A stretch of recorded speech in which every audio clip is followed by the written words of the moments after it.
Hello, welcome everybody. Good to see you all. Hope you're doing well today. Welcome to the dev stream. It's been too long. It's been way too long. I hope everybody's doing well today. Good to see you, Refraction, Base Hole, Pylozan, Noru. Welcome, welcome, welcome. Did I miss anybody's names? Refraction. Pretty sure I said. Did I say Refraction? I don't even know. Welcome everyone. Welcome. I'm doing okay. I've been feeling a little bit cursed lately, but I'm doing okay. I did say you? Okay, good. I'm psyched to hear that you're gonna play the hamster game, Noru. That's awesome. Great news. Very excited about that. I don't know what we're doing. It's been too long, man. What were we up to?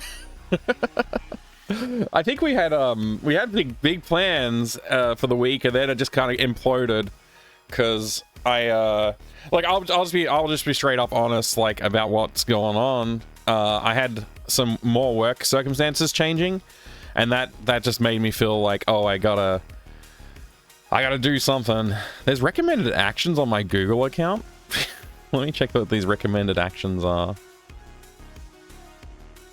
Security checkup, sign in and recovery. Okay, I don't care about this right now. Go away. Yeah.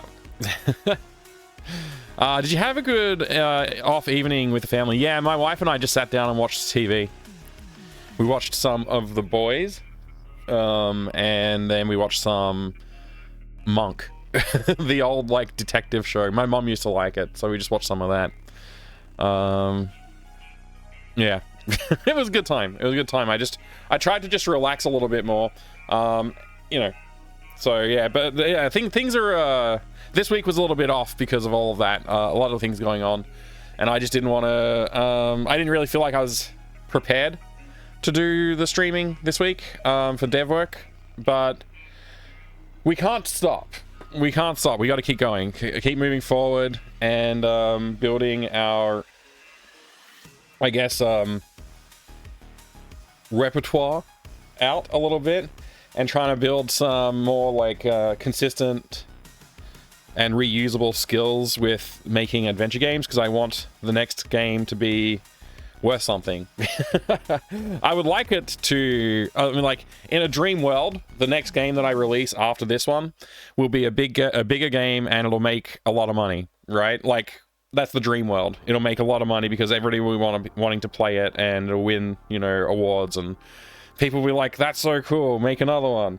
And then I'll be like, no, I'm making something else. And something like that, that would be great. That's the ideal, that's the dream.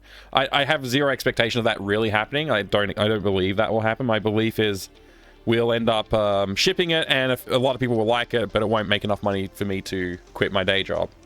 That's my expectation. It won't, I don't expect to be able to pay the bills from making that game. I don't expect to be able to pay bills from making adventure games, full stop. I think my expenses are too high for adventure games to be viable. Unless something magical happens and I don't know, Ron Gilbert and Tim Schafer are like, this is amazing and everybody should play it, then maybe it would make enough money then, but I don't think they'll even notice. I think they won't even notice. Dev work never changes. I should pay Ron Perlman to say that for me. Yeah, Modern Columbo, that's right, Pi.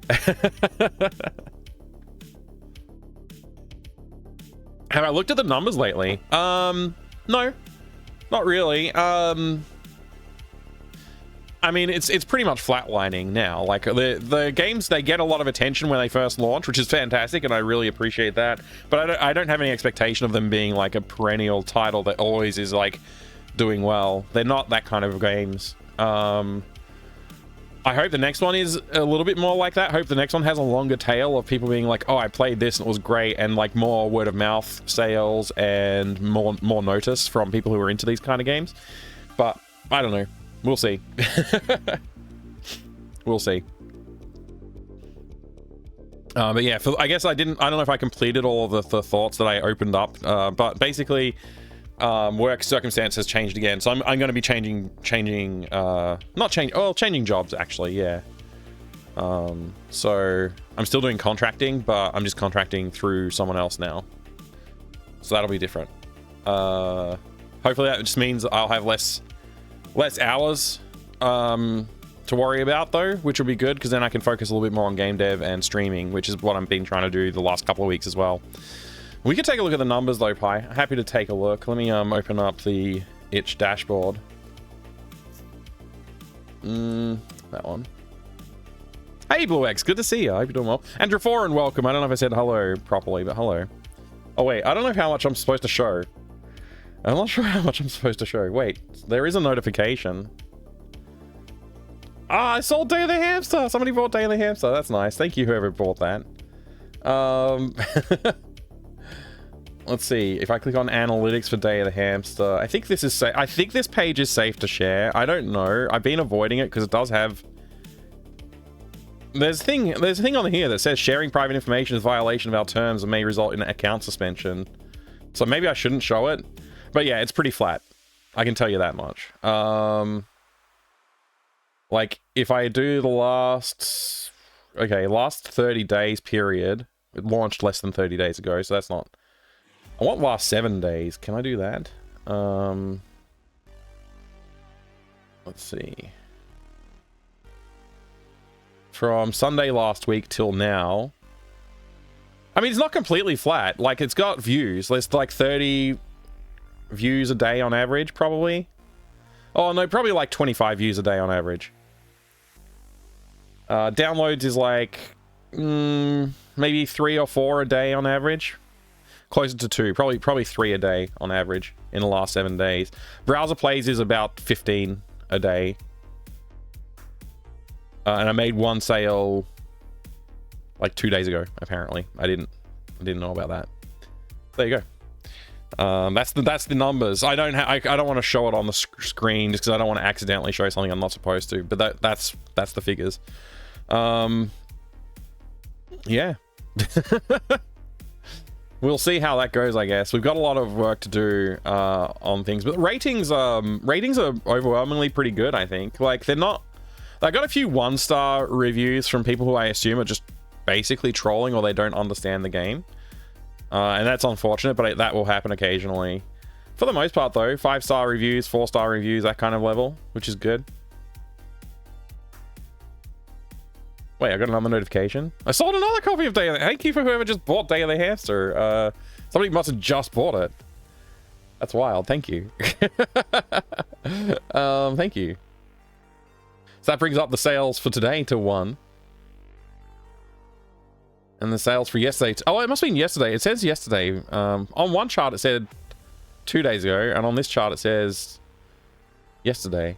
Anyway, yesterday and today, 1 sale. So our sales have averaged 1 sale a day for the last 2 days.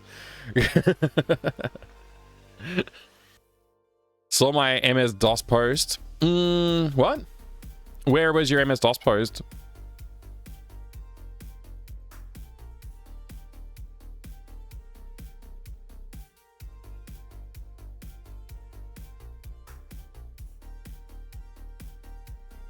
I'm looking at the mod channel now. Hang on a second. Oh, right, that. I don't have a site for posting that kind of thing, but I think you can probably put them on the archive website. Might do it if they're not already there. Yeah. All right. I think that's enough looking at the stats and stuff, though. I like. Where I'm at right now is like I'm thinking about progression and time frames and stuff like that. So obviously with a week out of action, we didn't really do anything in the last week, but there is stuff we can probably like start thinking about doing. I do want to finish this game. Part of me wants to make this also part of the vertical slice for the final game. But I don't know if that's a good idea, because that's like adding a lot of extra work to like polish it and stuff like that to a level for the final game. So I don't know. Another thing I've been thinking about is I actually have as a save and raid incentive, Dr. CDCS and I need to make a game together. So I need to keep that in mind and start working on something like a framework for us to build a game in of some description. And we have talked a little bit about the kind of game that we want to make. So I might start doing that sometime on dev streams when I don't feel like working on the graphic adventure stuff. Big programming tonight. I mean, we'll see. We'll see. Good to see you, Adrian. Hope you're doing good. But yeah, I guess we'll jump into the document. I'm just sort of like meandering mentally at the moment. There's a lot of things swimming around in my brain. So we're here. This is where we are on the big plan. We're in the end of phase 1. We're working on this. Now, I did say I want this to be done in like 2 months. I'm not sure if that's realistic. But I did fortunately write down a list of things to do. Day 5. Let me just make this bigger. There we go. Implement some stuff in engine, all rooms, etc. That's a good idea. I don't mind that idea. Think about adding some gameplay for room 1. That's a good idea as well. Maybe character design work. Maybe we could do that on stream. Like I'm genuinely like afraid of doing that on stream. Not afraid. That's the wrong word. I'm tentative. No, that's not the right word either. I'm nervous is the wrong word. Anyway, whatever. I don't really feel like I want to show my process on the stream because like it is ugly. You know, designing these characters, it doesn't always go that smoothly. But maybe we can do a little bit of work. Maybe we can do a little bit of work thinking about like what we want the characters to look like and stuff like that. Could work. Could work out. Reserved? Yeah, perhaps. Wary? Maybe. I know there's a good word for it. I like...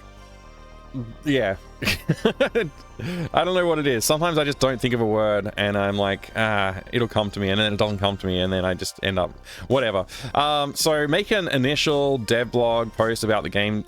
Right. So this is we did start making a page for this, right? So this is like an alternate strategy to what I did for the last 2 games. Last 2 games I was like, finish the game, then make the page, you know, once it's basically done, and launch it all in one hit. This time around, I'm thinking like, okay, what if I put a little bit more out there beforehand? Like now, for example. Because if we're going to be working on this for another like 7 or 8 weeks, then, you know, we've got 7 or 8 weeks worth of like, we can be posting updates regularly and hopefully getting some attention that way. Apprehensive is a good word. I like apprehensive. Yeah, apprehensive is a good word. Bloated and gassy? Oh, always. That's why I mute my microphone all the time. No, I'm kidding. Okay, so thinking about adding some gameplay room 1. I think these are all okay. This is actually really good stuff that we like. This is strategic. Like, I should probably start thinking about this for the game after this one as well. But I think we need to really nail down this game before we do that. But I can at least think about like the itch page and whatnot. So if I go to itch, what did we end up, how far did I get with this? Day of the Redacted. I have the page. So it's just a nothing page right now. This is what it looks like.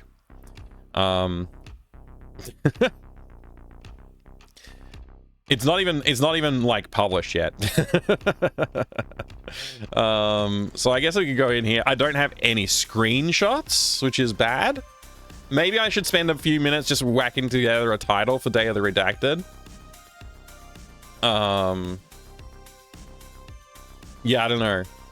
It does seem to have like most of the bits and pieces sort of like in there. So I need a description, and I need like a title screenshot or something like that. Another thing I would like to think about is like going back and doing cover art for each of the games. That's like more than the slapped together cover arts I've done so far.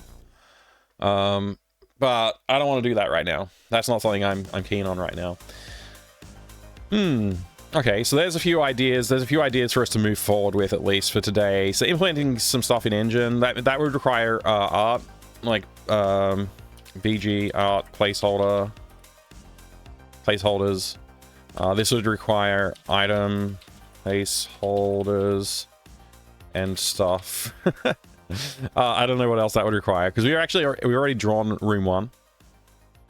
Man, I don't even have like the game folder open right now. Like that's how organized I am. Users, mic, document. Whoops, that's downloads. Documents. Redacted, room assets. Wait, we didn't even create the we haven't even created the freaking project yet. That's where we're up to. So we haven't even created the project. Okay. AGS template mic. Let's just load this up and see what it looks like. Like, what rooms do we have, for example? We got title, outro, and the main, like the vault room. Let's look at edit room. It's just a nothing room, apparently. It's like, this is like basically a nothing room. Yeah, and it still has code from Day of the Sandwich in it. Okay, so this is probably a fine... We can probably use this as our, like, template our template game. So if I just go in here and control C that, copy that, and then go into redacted and just paste it here.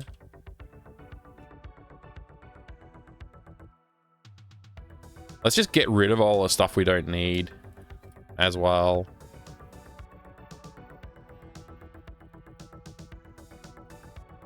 Oh, kitchen lounge, I think we need to keep. Music I'll keep, screenshots I'll keep, sounds I'll keep, vault I can get rid of. We can also get rid of these. Don't know about scenes KRA. I don't know if that one was one that I had originally or not. I'm pretty sure these are all safe to delete.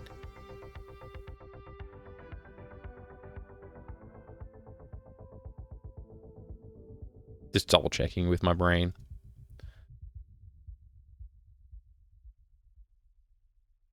All right. I think I just deleted backyard and I wasn't supposed to delete backyard. That's fine.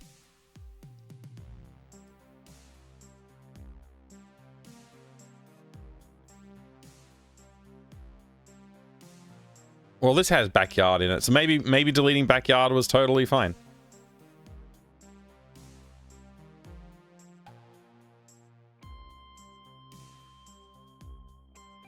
Bedroom, junkyard, lounge. I think maybe I did actually have backyard in here as well. I just happen to have 2 backyard folders. Or maybe I didn't draw anything for it yet. I don't know. I think I did draw something for it though.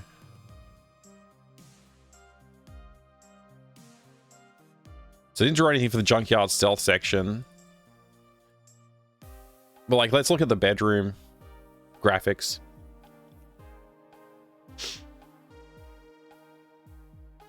How's everybody going today? How are you today, Draforan? Adrian, Pi, Blue X, Refraction, Basehole, Noru. How are you all? Are you all well? Good to hear that you're well, Draforan.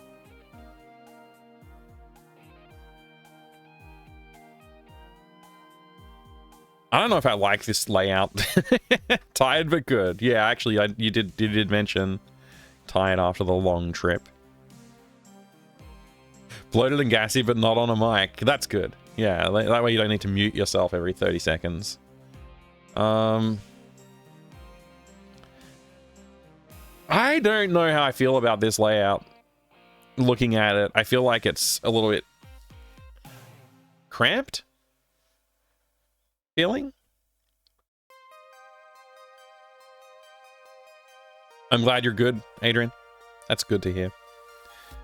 Doing good. Haven't slept since yesterday. Enjoying streams and relaxing. Holy crap. Hope you're looking after yourself though. In 1 hour, we'll have to be up. We'll have been up 24 hours. Wow. I rarely ever do that. I don't know if yeah, staying up late is hard. It's hard stuff. Make it a quad screen panorama like Spud, like in Spud. SPUD, Spud. Hey BNU, welcome. Good to see you. What's Spud? SPUD. Quad screen panorama. SPUD. I don't know it. So like something that pans from like here and then like just keeps panning all the way around. Horrible first person adventure. Oh, okay. So like as you turn, it like shows you a different quadrant of the room kind of thing. I get ya. The rooms are all wide images. That makes sense. You're used to staying up 24 hours? Jeez. Love the quiet nights. That's good. So does that mean that you're not working at the moment then? You've like you got a break from your 12-hour shifts? I mean, this room layout's not terrible. Like the idea is okay, I think. It's just like I'm not sure about like some of the aspects of the design. But like if I look at other bedrooms, like if we look at Rincewind's bedroom, for example.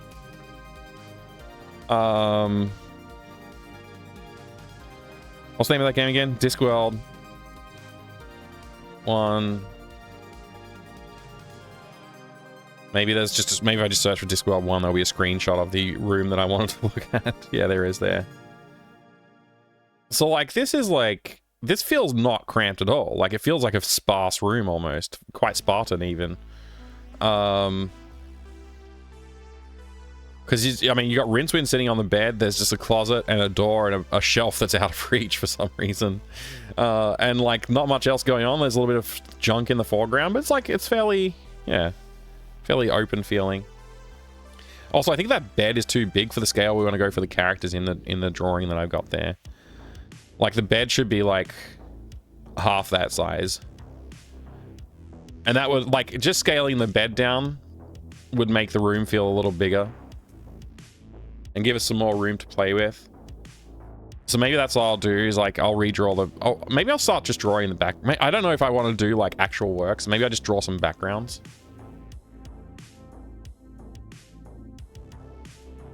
It's a ginormous bed. Now that I'm looking at that, and then I'm going back and looking at this single screen room here. Like the room takes up... The bed takes up, what is that? Like a quarter of the whole screen maybe? If you shifted this like right to the edge... It'd be like maybe a little bit more than a quarter of the whole screen. Whereas like this bed takes up like basically half a screen. Not quite, but basically half a screen. You definitely wouldn't fit 3 of those beds on this view. So yeah, that helps scale things a little bit. I think when I'm sketching it out, I don't really think too much about scale, and then like that's why I need to go back in and redraw all the backgrounds. If I draw like a decent sketch to start with, then we could actually, like, if I just try and draw good backgrounds from the start instead of scribbling, which that's like I thought I was trying to do with this, is like trying to do something a little bit more correct at first before I bother bringing it into the engine and prototyping with it, because it always ends up me being like, oh, I'll have to move that door and I'll have to move this and that, and it's like I don't really want to have to do that every time, you know. So yeah. Another thing I was thinking about is the door has to be visible, because the character has to be able to reach for the door and like realize that they're locked in. So I'll have to change the layout of the room a little bit again. Another bedroom that I want to look at is actually Green Tentacle's room from Day of the Tentacle.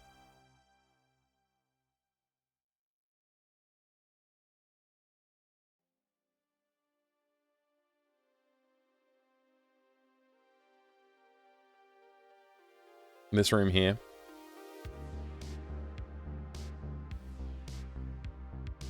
As you can see, it's got like the bunk beds over here. Got purple and green Tentacles beds. And they got like a lot of stuff going on.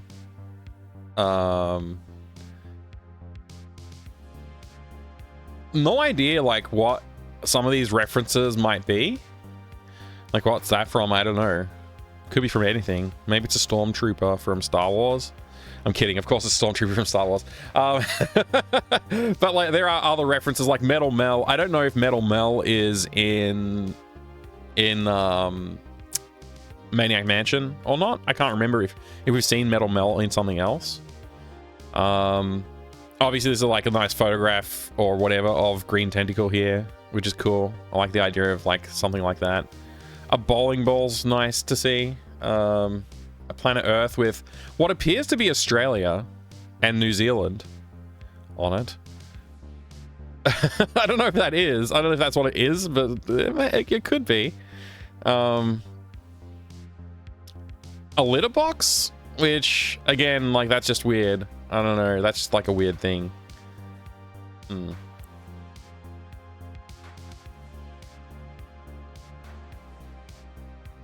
yeah, this is another example of a good bedroom, I think.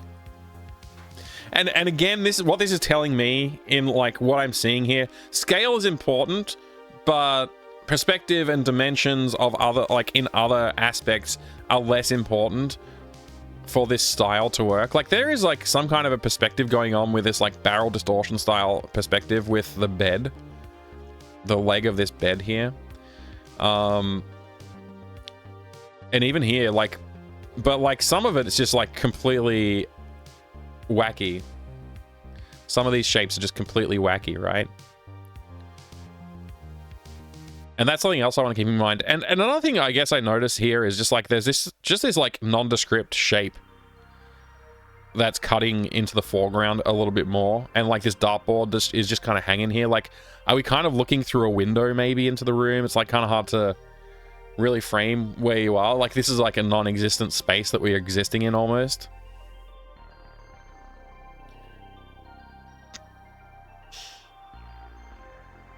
The rug on the floor looks awesome as well.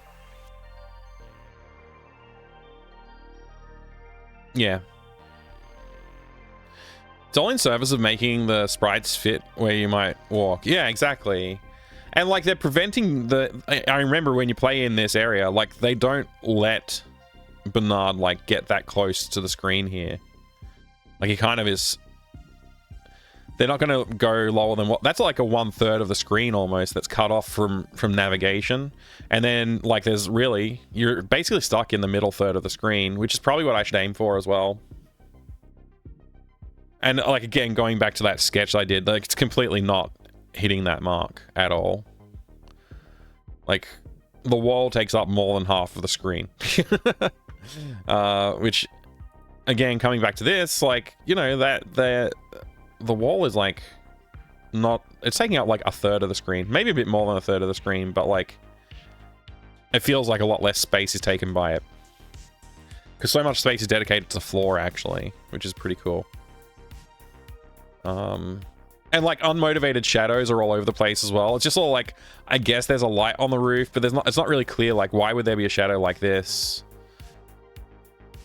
The shadows that exist, they follow rules of like shadows and light, and there is like a source of light that's being respected by all of the shading pretty much. Like, okay, there is a light on the roof, but some of these shadows, they're just like, I think they're just there to help break up the background and like be visually interesting. And like this corner over here is just like completely like whatever, like what's going on? Nobody knows, right? And like this, the lightness of this wall, like the right hand wall, or at least what I assume is the right hand wall. Like there's no justification for its color, but like it doesn't matter because people aren't really looking at it at this point. Like, you know, and like if you zoom in on like the shapes that are made up by the legs of the bed, for example, this is just like a floating orb. Like it's not actually connected, right? Same here. They're not actually connected. There's just letting the shadow and the darkness of it just take, like, the viewer will fill in these details kind of thing. Like it's obviously not very realistic to have a floating orb on your bedpost, but it makes sense here because you don't really look at it. Gotta remember to give the cats extra treats and cuddles. It's their 12th year birthday. Oh, nice. Happy birthday to the cats. That's so cool. Here's another good example of inventory items in Day of the Tentacle as well. Like the funnel. It splits this shape vertically here, and you get a lighter one on this side and a darker one on this side, and the shading of the object sort of follows suit. Whereas this one does not. See, this one does not have a dark side and a light side, even though it's split. They just didn't bother there. And this one, they're just like, oh, you know what? A little green swatch right off to the edge of the thing. They still have this, like, gap right here. I don't know. It's an interesting choice. And the video cassette tape has no background element. These are things that I need to keep in mind when I'm drawing. Because, like, I want to continue to using that style that I've been using, which is emulating this style, of course. So I want to get better at doing that, too. Merry Birthmas to the cats. Yeah, this is a great scene. This is a really good scene to study, actually, because, like, I can use this as a bit of inspiration for drawing our bedroom. Like, we got elements here, but definitely not what we set out to do in terms of, like, making a scene that we could use for a background in the game. So I'm going to take this as a bit more inspiration, and also this is a little bit of inspiration. For just taking like some of those visual ideas, and we'll just draw a picture maybe of the bedroom. Try and make a bedroom that works for us. But I could totally see, like, you know, if I just use this shaped background, bed going here, or maybe even bed on this side, I don't know, and doorway nearby, and window on this side, or like we could flip it, like we could have doorway with there, window there, and bed here. Actually, that might work better than the layout that I had originally. We can have like the pirate flag on this wall. Yeah, we can make that work a bit more. So maybe I'll go for something a little. I'll take this room's layout as a little bit of inspiration and work it back into what I want to do. Yeah. All right. I'm gonna have to restart this program, and I'm gonna have to plug in the drawing tablet, which is all the way over there. I gotta go get it. You know, I just realized I don't think I did an intro today. That's okay.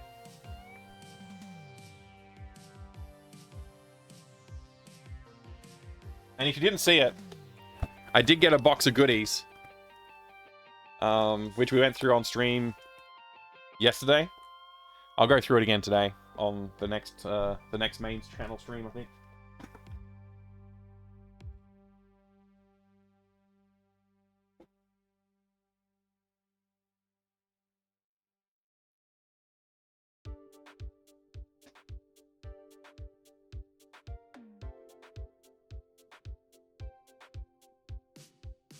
All right.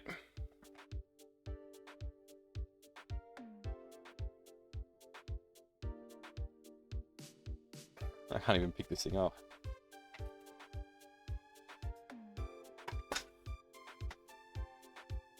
There we go.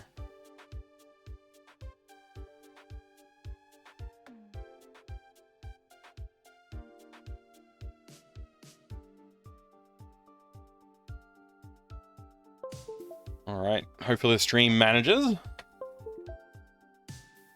Dev work. No time for intro, exactly. It's a neat idea to pull the Easter eggs and stuff in the shadows. Both of them highlight the floor primarily, and areas you can expect, or the exit. Yeah. Yeah. There's stuff going on in like both of these images. Like, this is like less interesting of a room. It's very Spartan, but somehow I don't know how, but somehow like Discworld manages to make the rooms all feel quite comfortable. Like, that's one of the things, like, they don't tend to feel too cramped for the most part, which is good. It's hard to do. It's hard to do that, like, visually. One of the other things about Day of the Tentacle is it's very rare for a character to get scaled as they move around. They do occasionally, like walking in the front foyer. When you walk through the doors at the back, their characters scale down a bit as they go through there. But, like, scaling doesn't happen very often.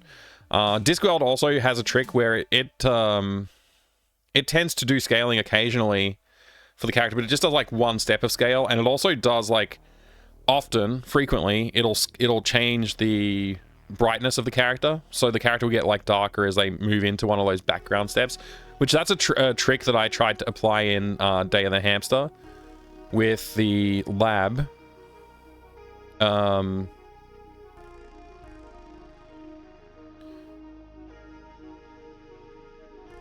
Which I guess I can quickly go and play.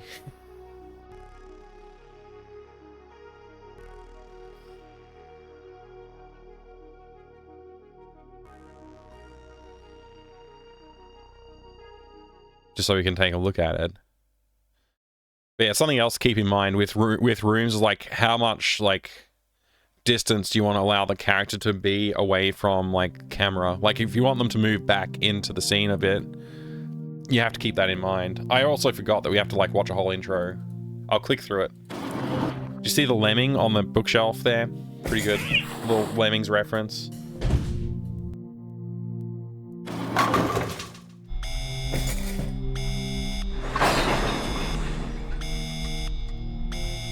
Yeah, Rincewind's room has like that, like you know where what's important because and like where's walkable and stuff like that. Yeah, it's good.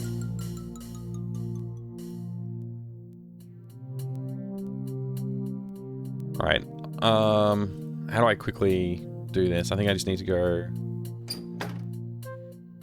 grab this. Man, Jay killed it with the music. I've had lots of people have complimented the music. Jay did a really good job. I'm really happy with it. I kind of wanted to do it myself. Like, well, no, I more than kind of wanted to do it myself. I really did want to do it myself.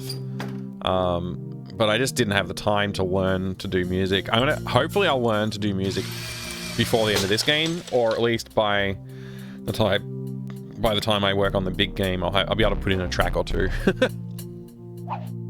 That's what I'd like to do anyway. Maybe have a room where the character walk right up to the camera because the solution is in the character's nose. I would hate to have to draw all of that. A cutscene, maybe I could do it, but yeah, that would be annoying to have to draw high resolution characters walking around. Yeah. I like the idea theoretically, but like practically it's a bit of a chore. YM2151. It'd be kind of fun to do an adventure game background close reading sort of thing. It'll take a lot of time. What do you mean close reading? Sorry.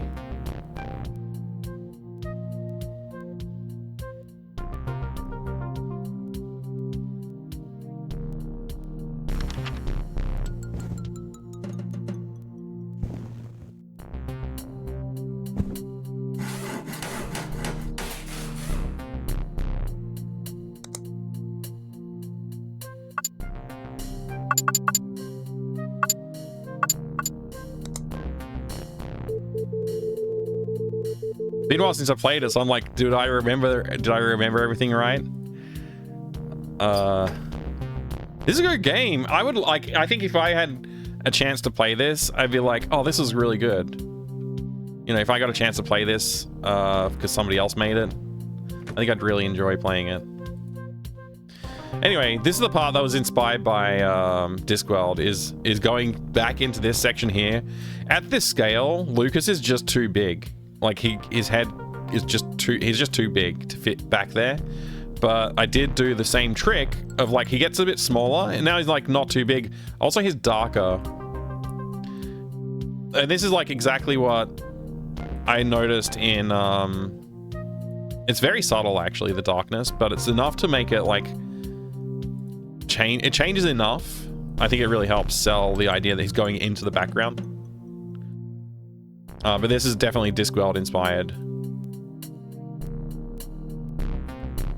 But you can see he would be like just way too tall if he did walk back there. So that really helped to sell the idea that he's moving into the background, and it's not uncomfortable or jarring to see because it's only one step of change. I did try doing it with continuous scaling, and continuous scaling in the first game I tried continuous scaling. It doesn't work. It doesn't look good at all. So especially with pixel art. And even though like Lucas doesn't look exactly right here, it looks pretty messed up, I think it's better than, you know. Yeah, I think I made the right choice there. That's all I wanted to show you. That's the reason I loaded the game up.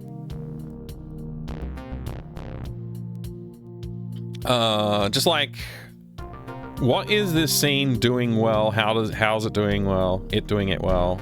I'm a lit major, so we did nothing but close reading of passages and shit. Oh, okay. It'd be fun to do. Okay, now that I know I've got the context of what close reading means, it'd be fun to do adventure game background close reading sort of thing, but that would take a lot of time. It would. That'd be a cool thing to like do presentations of, and it'd be interesting to do it with like not just adventure game backgrounds, but also like level designs and layouts for like, you know, single screen platformers, cinematic platformers, puzzle platformers, even like Doom levels or like Quake levels or anything like that.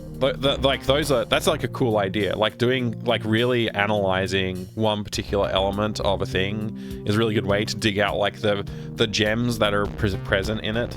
So yeah, great idea. I'd love to do that. I gotta find some more time. Hopefully this week I'll have more time. Put the music back on and let's go ahead and like get ready to do drawing crap.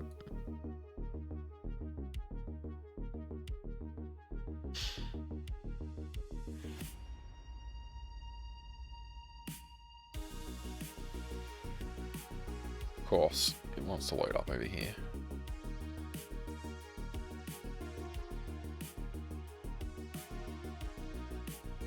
So it looks like I did not draw, this is good news, by the way. It looks like I did not draw a backyard background.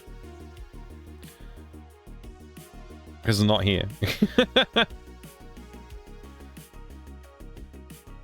Although I feel like maybe I did and it's just not showing up because I deleted it. Whatever, it doesn't matter. We can redraw it.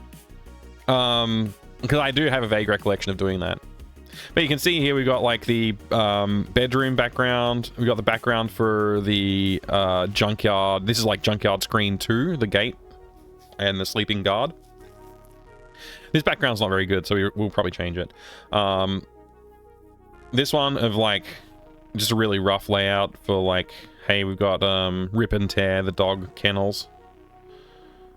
Rip and Tear. And then like stacks of cars and junk and whatever. So the character will like somehow enter this scene, probably in here somewhere, and the dogs will be off doing the patrol, so you won't see them, but you'll know that they exist. Rip and Tear, the guard dogs. So yeah, that's something we'll have to come back to. This layout actually worked out pretty well. Like I'm not unhappy with this layout at all. I think it's this has all the information that you need in it. The only thing it's missing is like foreground elements, but you know, and I think like obviously I'll change the way I draw it a little bit, but I think like these components of like a wall in the foreground on the left here, the stairs on the right in the foreground, the character sitting down, the aunt watching TV, and there'll be like TV light flickering into the background as you walk around and do stuff here. So yeah, and it leaves plenty of room to work with, and we also have access to the back door to get to the backyard. This is a really good layout, actually. Happy with that. That's very good, actually. It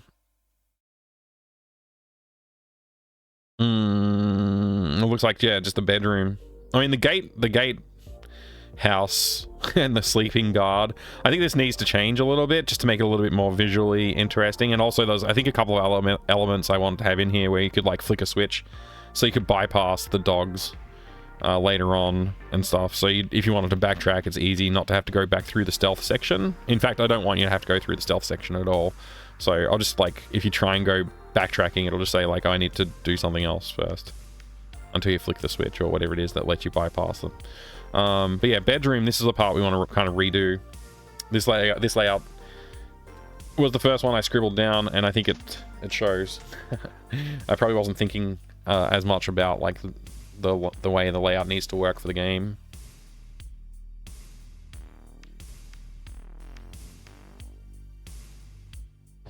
So yeah, I'm probably just going to redo it, actually. Let's see. New layer. Let's do another new layer, actually. We'll just... There's no way to just fill it with a color, huh? Do that. Okay. We got a fresh canvas to work from. Practically. Let me just, which one was the color picking one? That one. Cool. Alright. We're all set. Don't know how long this stream is going to go for, by the way. This is like sort of like a get back into it sort of stream for game dev. So, like, you know, I missed out on a fair bit, and I had family commitments today, so I had to start later today and all that kind of stuff. So things aren't going to be as long and detailed today as other dev streams that I've done. Especially Saturdays. Saturdays are normally the ones where I try and cram in a bunch of content and do a lot of work. I think tomorrow we also have something going on, but I don't know if I need to be available for that. Might be something I can just do a dev stream anyway. But yeah, I want to get back on top of the dev streaming. Absolutely. Alright. So, thinking about... Actually, I'm just going to give myself a little bit of a guide layer here. Where I can just be like... something like... If I just cut the screen into thirds a little bit. Those are bad lines, dude.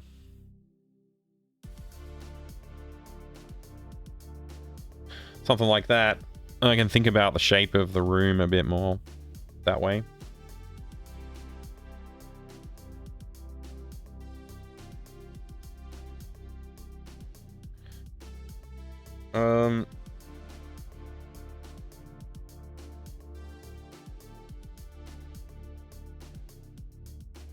Yeah.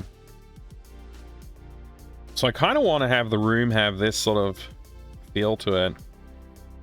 Which is just coming off of like that scene that we were looking at from Day of the Tentacle.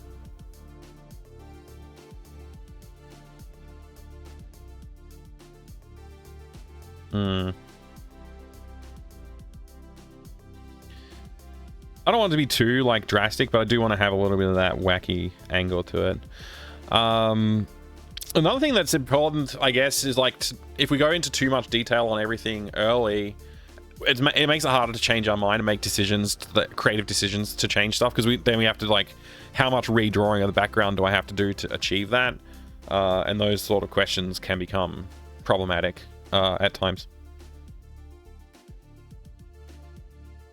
Let's see.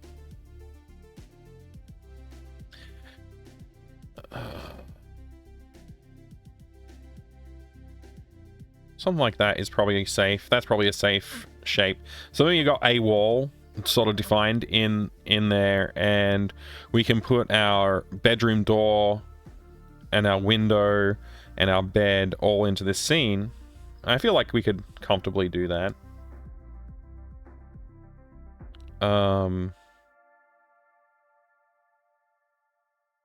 like that, maybe. I don't know.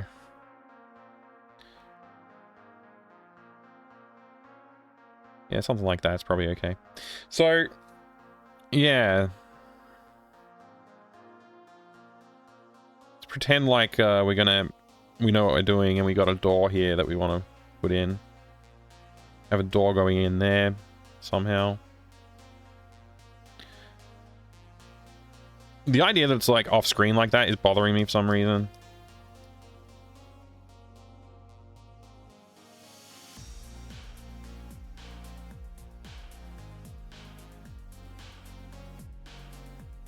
Something like that's probably okay. Get that in. And I want to have, like I said, we want to have posters and stuff on the walls there. I want to limit the player character's movement to, let's see.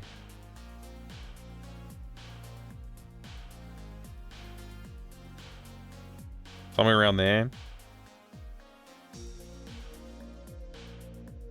Something like that, maybe.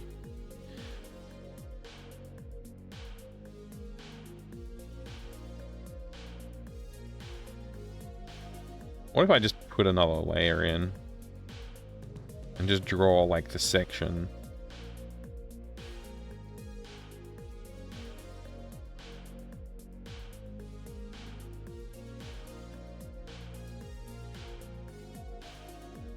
Something like that.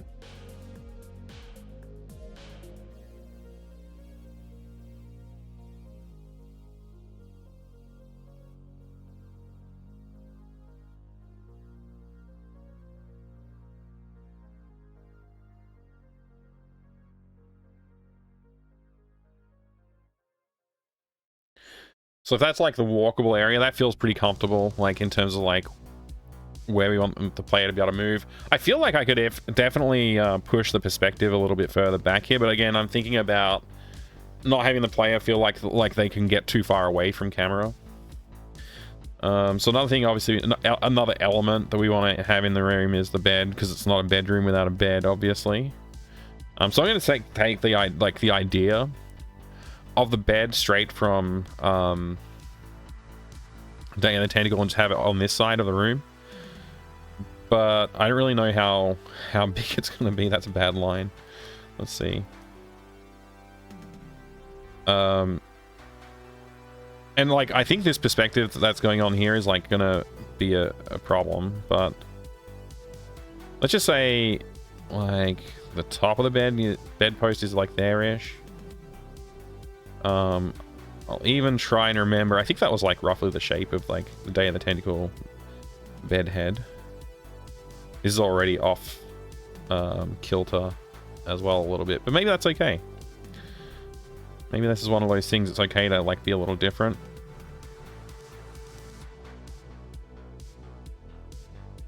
I feel like we could perspective this a little bit too. And then I think like having this like in the foreground, maybe we can have like a cool, I don't know what I'm doing here. I should just erase it all and try again.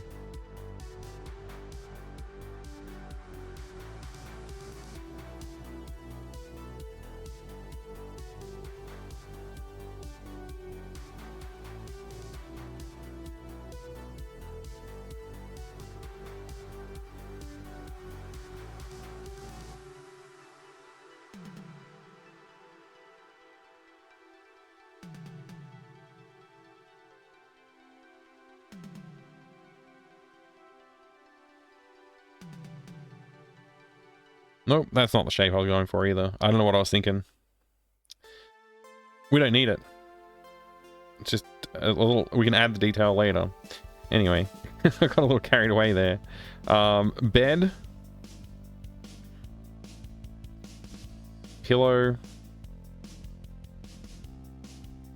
Mattress. There you go. I think that will work. Something like that could work. It still feels a little large. I think I need to foreshorten it a little bit more and like have like the bed stop here maybe. Maybe that would be better. Let's try that.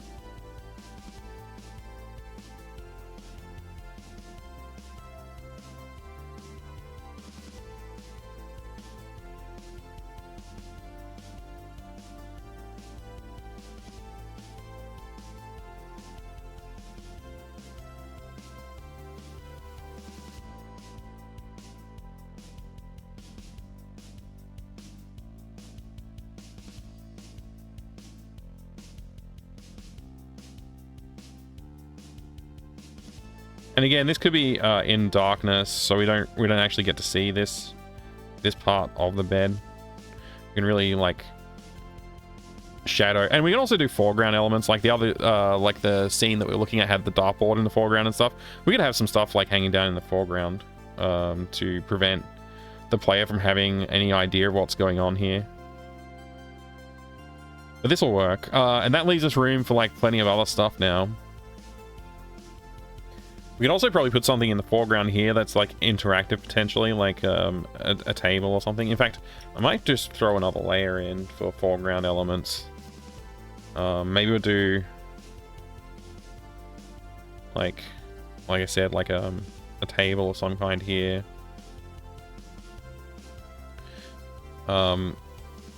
With stuff on it, and then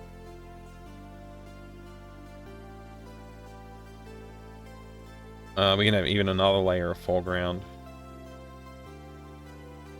which will be whatever we want it to be, right? We can just have, oops, didn't mean to do whatever I just did.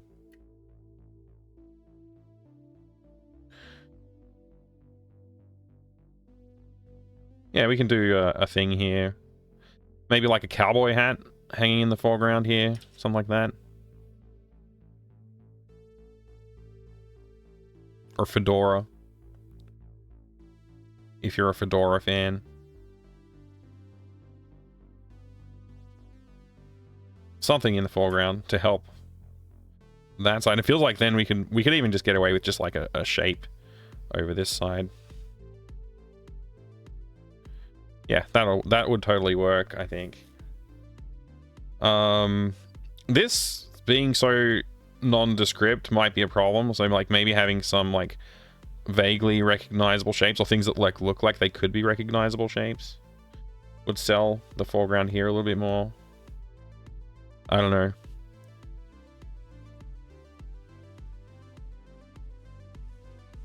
Does the fill bucket work here? Not there.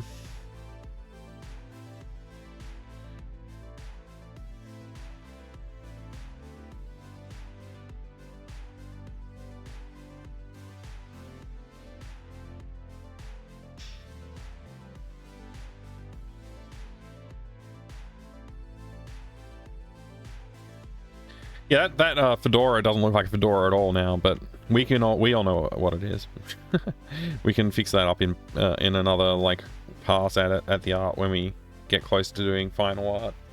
But there you go. That's like another layer that we can have in as well.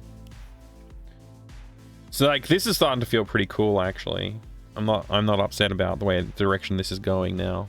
It's good to have something to like when we go look at something and then we come up with some ideas. And then like reapproaching these backgrounds. It's good.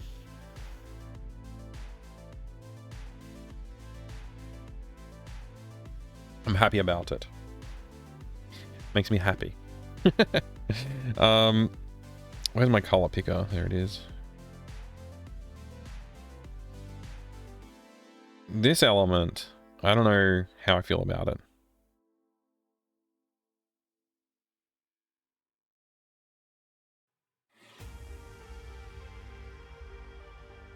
Probably okay.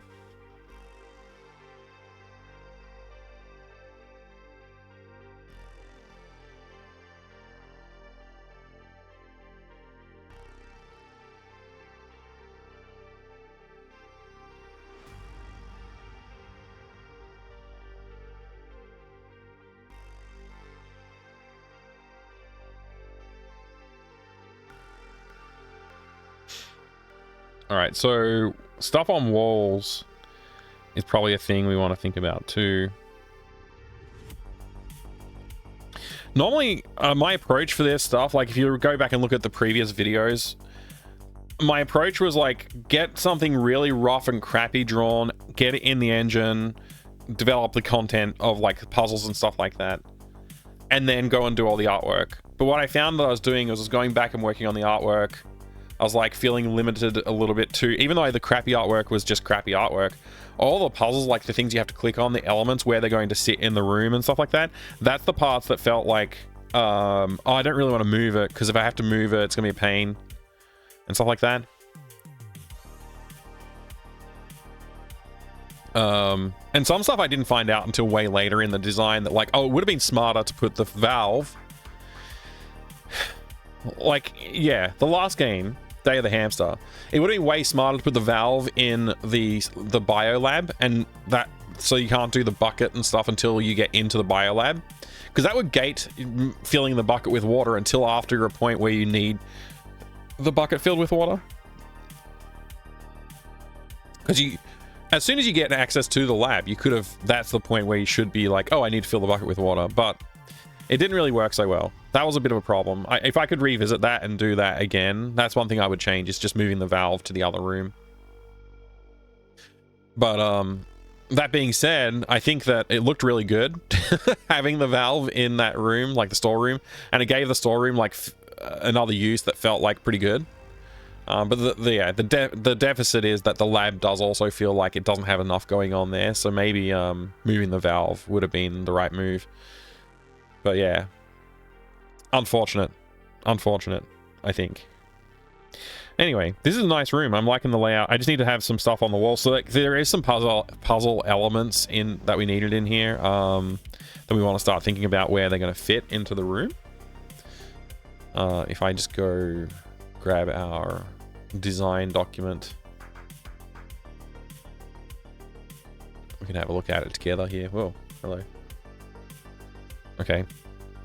Gosh. Hate everything. Okay.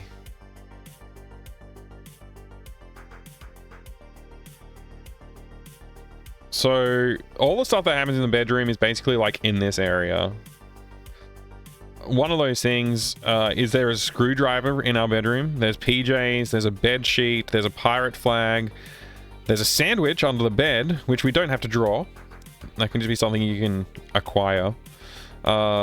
Condiment from the sandwich to lubricate window, right? I mean, maybe we should change that to like a jar of mayonnaise under the bed, but that's also just weird and gross. Create a substitute rope to climb. So this is by using pajamas, bed sheets, and pirate flag. You can tie them all together and climb out the window. Okay. Yeah. Okay. So I think like the only things we really need to draw is a laundry hamper or something to get the pajamas from. Maybe a dresser. And then a pirate flag on the wall. We can draw that. And bed sheet, which we already have a bed drawn. So I guess we just need to draw the bed in two states, with sheet, without sheet.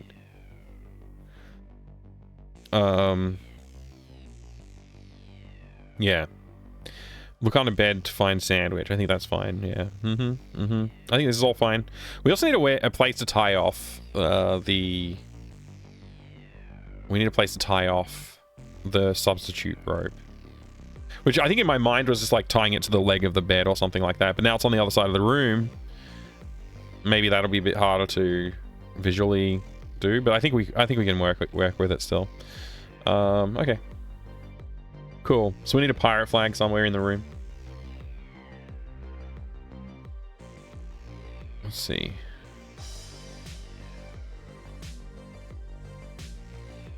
So I think like maybe thinking about the door, for example. It looks a little small. Maybe it needs to be a bit bigger. Probably fine though. Let's just draw in some, like, you know, there's posters on the wall. We'll have some posters here. I like the idea that, like, there's just posters, like, on top of posters, because there's just so much cool stuff that you're into. And, like, maybe some different shaped posters, like circles, maybe. Like, a signpost, like a warning, like a roadwork sign or something like that.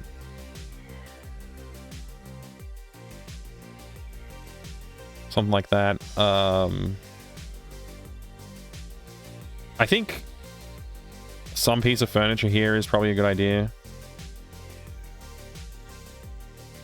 Just feels like it would help fill out the space a little bit. Got to make sure we got the dimensions feeling right though.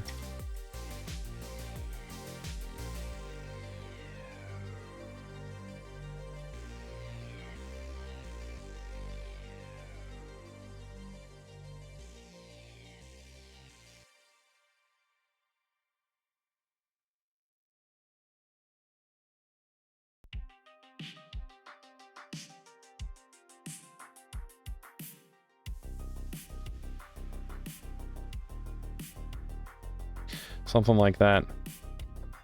More posters. Maybe another pennant.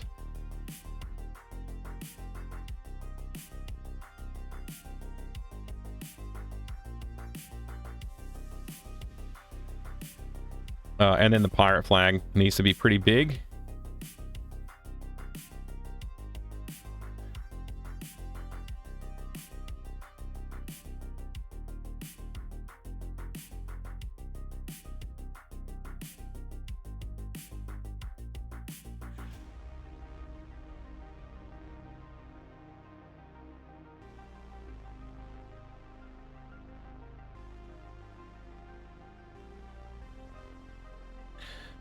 Something like this. I think we'll do like a really nicely detailed pass on this sort of stuff. Maybe some really cool like barbarian poster here. Would be cool. I think we need to have some more like stuff in this room just to really make it feel like there's stuff going on.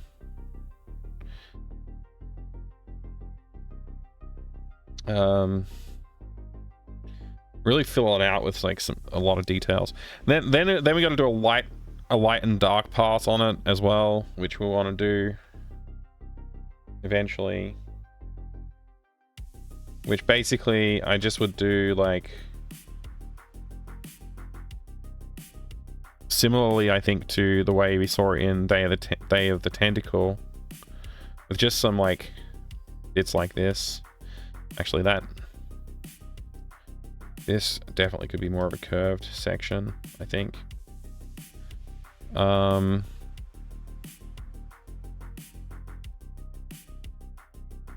Something like that. So there's like a lot of darkness in there, but that gives us like a point of like the light is going to be like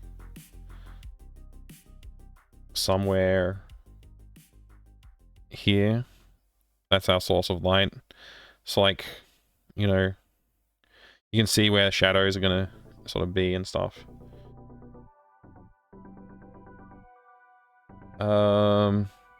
Yeah. This feels like a decent layout for that room now. I don't feel like it's a bad layout at all.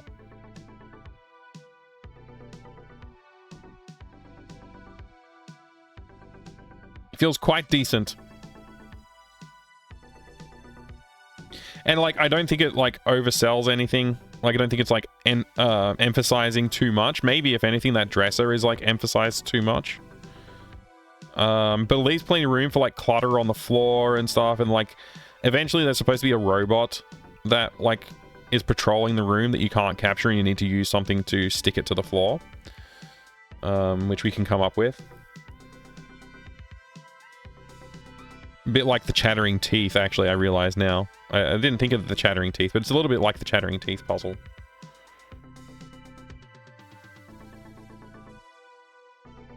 Yeah, this feels alright. I feel like this will work.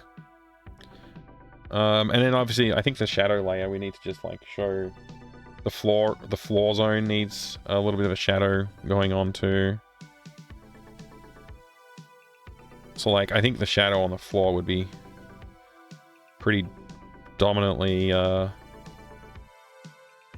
highlighting the fact that you're like the walkable area is where the walkable area is, pretty much.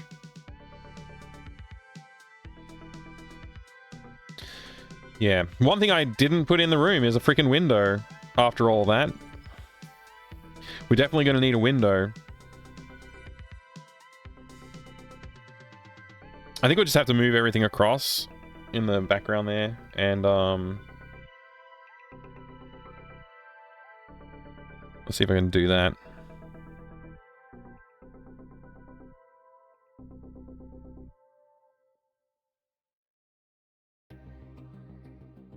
What?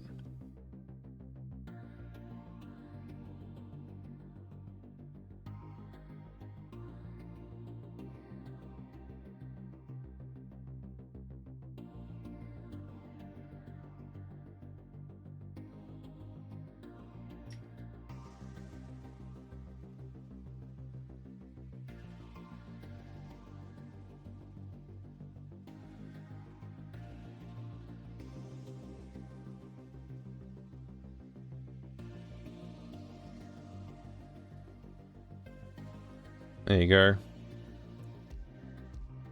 Now that we have that, we can draw in a little window.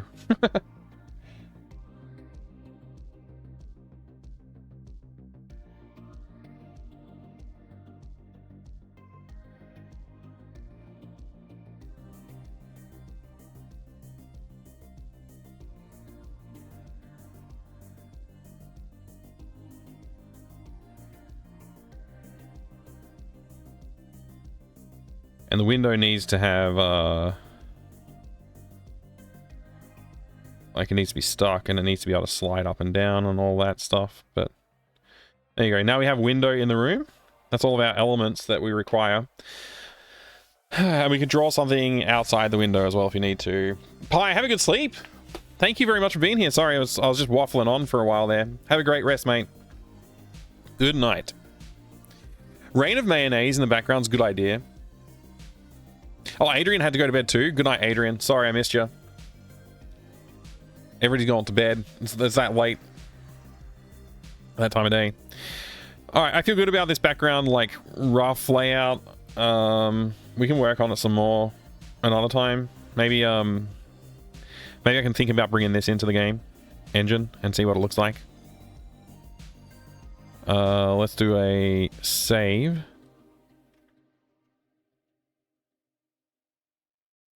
We already have our, like, we have some stuff set up in AGS now, right? So I guess we can go in and start fiddling with it.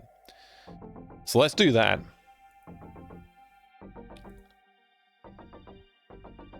We have background. Oh, you know what we need to do is pull up GIMP. Our process for getting stuff into the engine is like a little bit... There's like several steps to exporting the image and getting it ready to use. But yeah.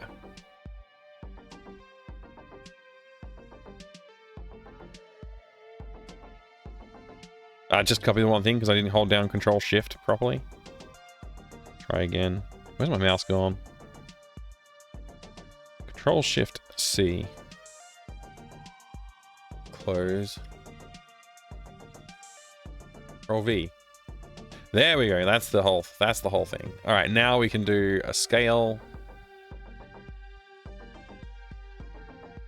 We scale it to 200 height.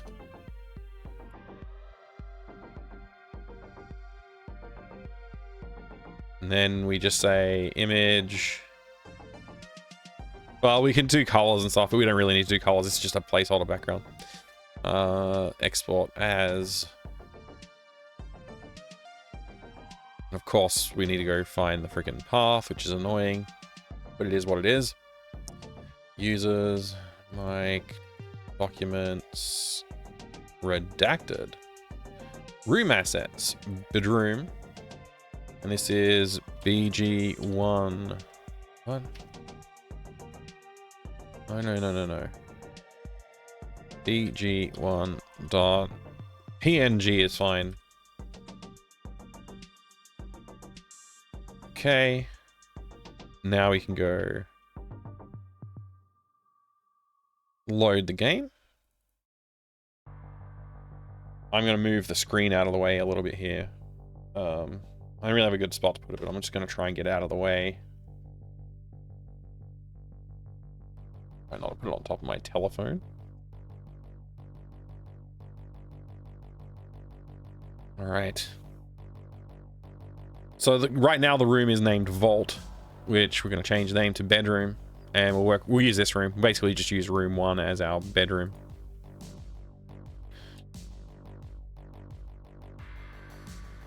Background change to room assets, bedroom. Great. What's this? I guess this is a walkable area. So let's go walkable areas and pick that one. And let's just go ahead and start deleting a large chunk of it.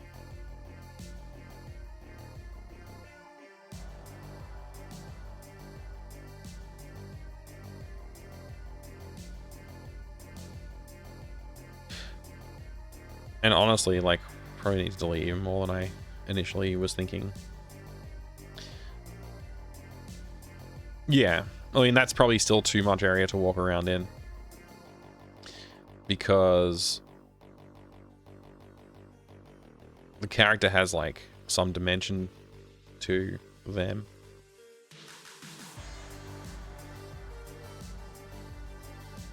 What? I didn't want to undo that. Accidentally clicked.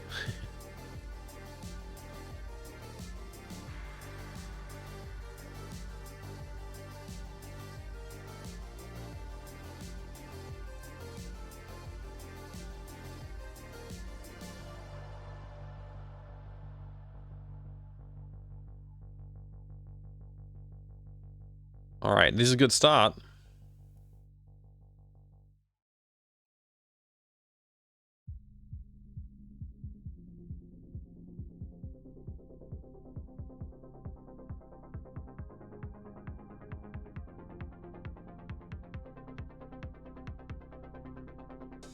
Cool. What happens if we just start the game? Like, I don't know, like, do we... What happens? Okay, we have Delphine standing here. We can't walk around because the starting position's all bad. Let's go find Delphine. Under characters? Okay, it's Lucas. It's in fact Lucas.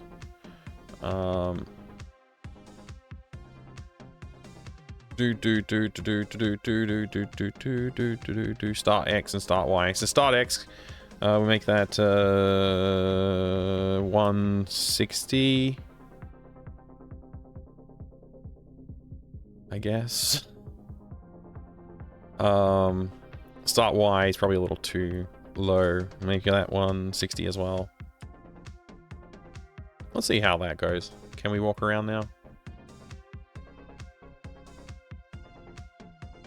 Looks like we should be able to. Yeah, cool. And how do we feel about this? This feels pretty good.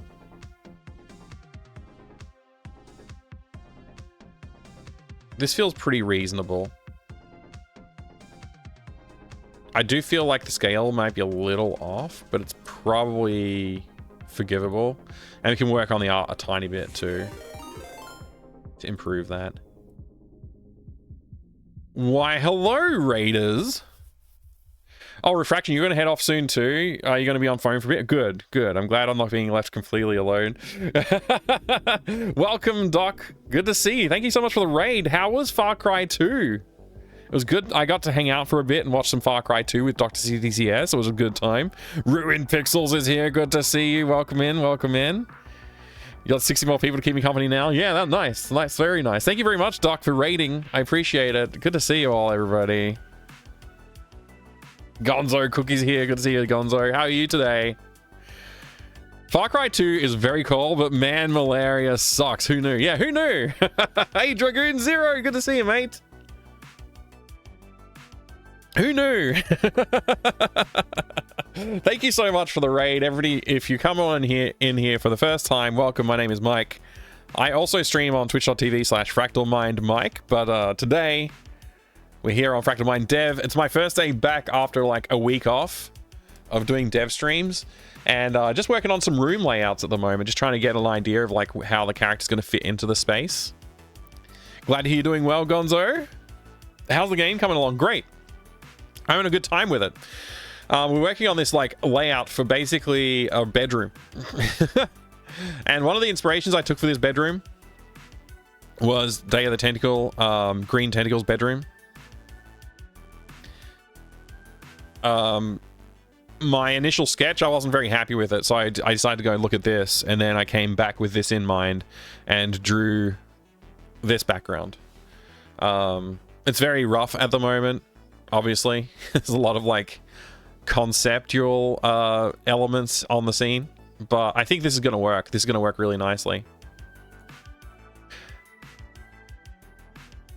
This looks good. Thanks. It's definitely placeholdery, but you know, we got some ideas in play now, and that's what we needed. The new character design I haven't worked on yet, so we've just got Delphine from the first game in. at the moment. I was thinking I might switch it out for Lucas from the last game, but it's fine. Yeah, there's probably a few more elements that I need to fit in, and like I need to tidy up, like obviously some of the perspective and stuff, just to make it feel a little bit more in place. But I think this is going to work. I'm happy with it. Everybody, if you're hanging out with me and you haven't seen Dr. CDCS stream before, please go drop a follow for Dr. CDCS. Doc is a legend and a good friend. And Doc and I are going to be working on a game together soon. So if you're interested in watching the game dev stuff that Doc and I are going to do drop a follow on this channel, because I will be starting to do some of that in the coming weeks, hopefully. Doc and I have talked several times about like what we want the game design to be like, and like what our ideas for it are and stuff like that. And I think I got some great ideas to start working on. So we gotta, I'll probably start doing some dev streaming soonish, and we'll come up with more detailed stuff, and I'll probably get Doc to come on and join me on this channel, and we'll talk game design notes and stuff like that too, which will definitely help with like progressing the overall design of the game. But yeah, we're going to be working on a cool game together. I don't want to spill any beans. That's why I'm being very cagey. I'm trying to think of like, what can I say? Because I don't want to spill any beans just yet. But Doc and I will be working on a game together. So stick around for that if you're interested in seeing it. Drop a follow, hang out here. If you're not interested in game dev, then go away. No, it's fine. You can hang out too. Yeah, we have fun here. It's not all work. Hey, good to see you there, MSTK. Sorry. MST3K. How you going today? A game about beans? Good idea. Delicious. Coffee? Oh, yum. Wait, where did my coffee go? Here. I got some coffee. Man. Yesterday I was playing some Star Trek on my other channel, and I was having a good time with it. Man, I wanted to keep playing, but I was also like, if I keep playing, I'm going to stream for too long again. And then I ended up not coming back from my main stream. So, it was nice to take the night off, though. We had a good time resting. How much coffee have you been having, MST3K? 3KXer 91. Anyway, this room layout feels good. I'm happy about where we're at with that. So now we just need to keep working on stuff. I was only going to do a short stream for dev streaming today, just to catch up with what we needed to like start thinking about stuff again. But that's good. We implemented some stuff in I said all rooms. That's a bit ambitious. Some rooms, maybe. Placeholder for bedroom. Look at this. This is how you get items checked off on your to-do list. You just change what they are until you can now I've achieved some stuff on my change it from all to some, and change it from placeholder for backgrounds to just specifically for the bedroom. We made progress. We can check some items off on our checklist. It's great. Think about adding some gameplay from Room 1. This is not going to happen today. I can guarantee I'm not going to start working on gameplay elements just yet. Main character design work would be interesting to take a look. I think maybe we should move on to that, because I am feeling a little bit like undirected right now. It's my first day back after a week away, and I'm just like, I gotta get the wheels turning again, get the juices flowing creatively. Moving the goalposts, I think it's called. Moving the goalposts usually refers to moving them away. It's like, oh, I finally made it. Oh, but still you have to do X, Y, and Z. That's moving the goalpost. But this is making life easier on myself. This is not moving the goalpost. This is the opposite of that. But yeah, I think, whoa, I didn't mean to press delete there. I think we'll do a little bit of that. We'll look up some inspirations for the character design. I don't know what I want this character to look like just yet. I do know that I don't want to base them on a Day of the Tentacle character. The other two have had heavy influences from Day of the Tentacle. I want this one to feel a little bit more unique than that, but maybe I'll take some inspirations from say Sam and Max characters, or maybe Indiana Jones, maybe some other LucasArts characters maybe will come into play. But yeah, I want to think about like what some other characters look like, stuff like that. Fill out more of the itch page. This is something else I was thinking about doing. This is just busy work kind of stuff, but it will help with promoting the game before it's out. Which last 2 games I released, I didn't have a page up on itch or anywhere. It just sort of happened later on. I really need a haircut. My hair's getting like way too long. I don't know what to do with it. And then submitting the game to IGDB early. Once this page is on, then we can submit the game to IGDB, and we can like, we're coming soon. And yeah, that'll be good. Hey, Castle Riverchair, good to see you. Welcome. I'm glad you're here. Dragonfax is here too. Get a haircut, you damn hippie. Yeah, I should. It's like, how long is it? It's like really long. It's not the longest it's been, but it's pretty long. Oh, I can do this look. There you go. Maybe not quite. There you go.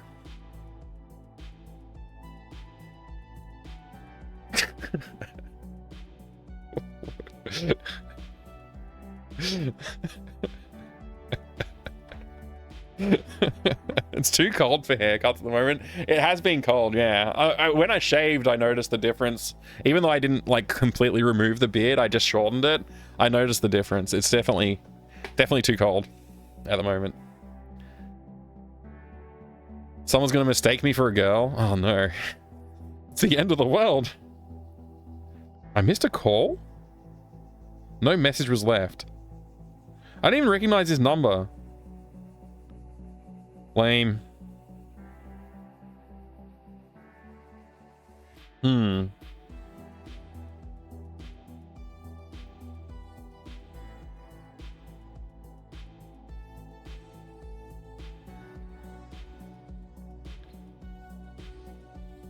This is a picture of young me. Ugh.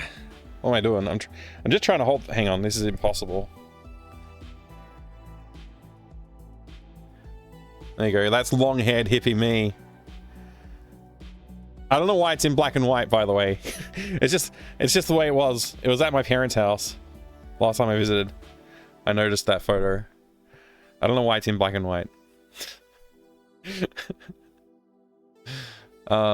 Anyway.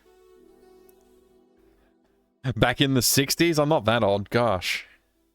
It was like late 90s, I think. Mid to late 90s.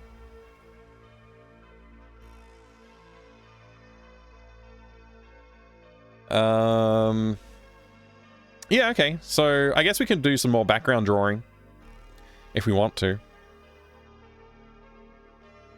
No, let's do character. Let's look up inspirations for characters.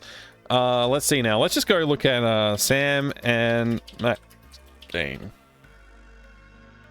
Excuse me. Okay, what do we got here? I don't really like all the 3D ones as much. I'm really wanting to look at the 2D parts of the world. You know what? I don't know about Sam and Max's inspiration for character design. Like, because Sam and Max being the main characters are the ones like with the more like interesting designs, I think, and they don't fit the kind of character I want to make. I do like Max's costume. Sam's costume. I think it's pretty good.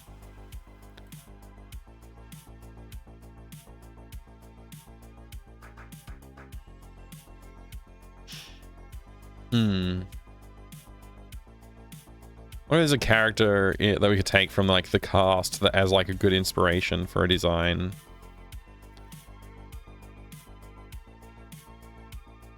This guy's pretty cool.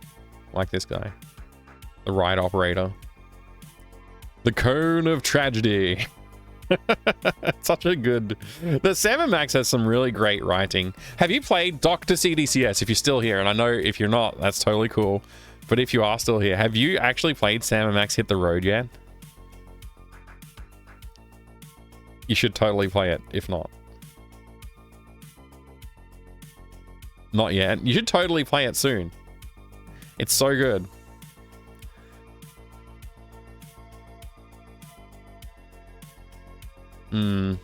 I don't think there's any cast members that I want to take inspiration from for this.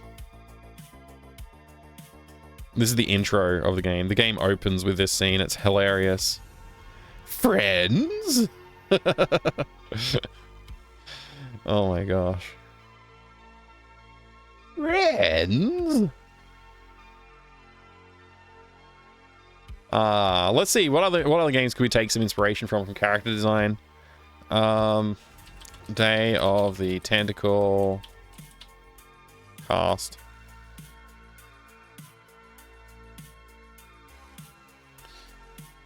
Like the obvious thing to do, is just be like, I'll just base this character on the only other main character from Day of the Tentacle that I haven't based a character on yet, Laverne. But I don't think I should. I want to push in a unique direction a little bit.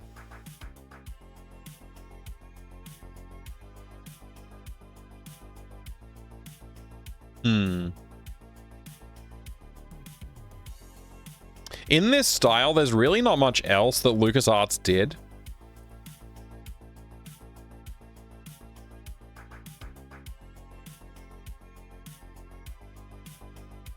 There's such a unique perspective on this area. You don't really see this in the rest of the game.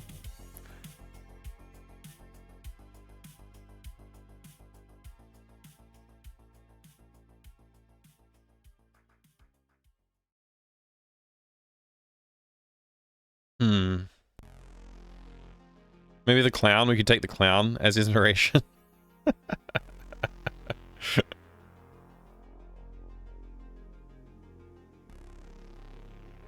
How's it going, Blue X? Good, I hope. You had a frost/ice on your lawn this morning at Castle Rivercheck. That's cold. That's real cold.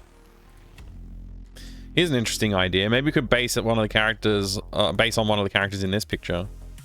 Like this guy. I don't even know what this guy's name is. I don't think I've used him yet when I played Maniac Mansion.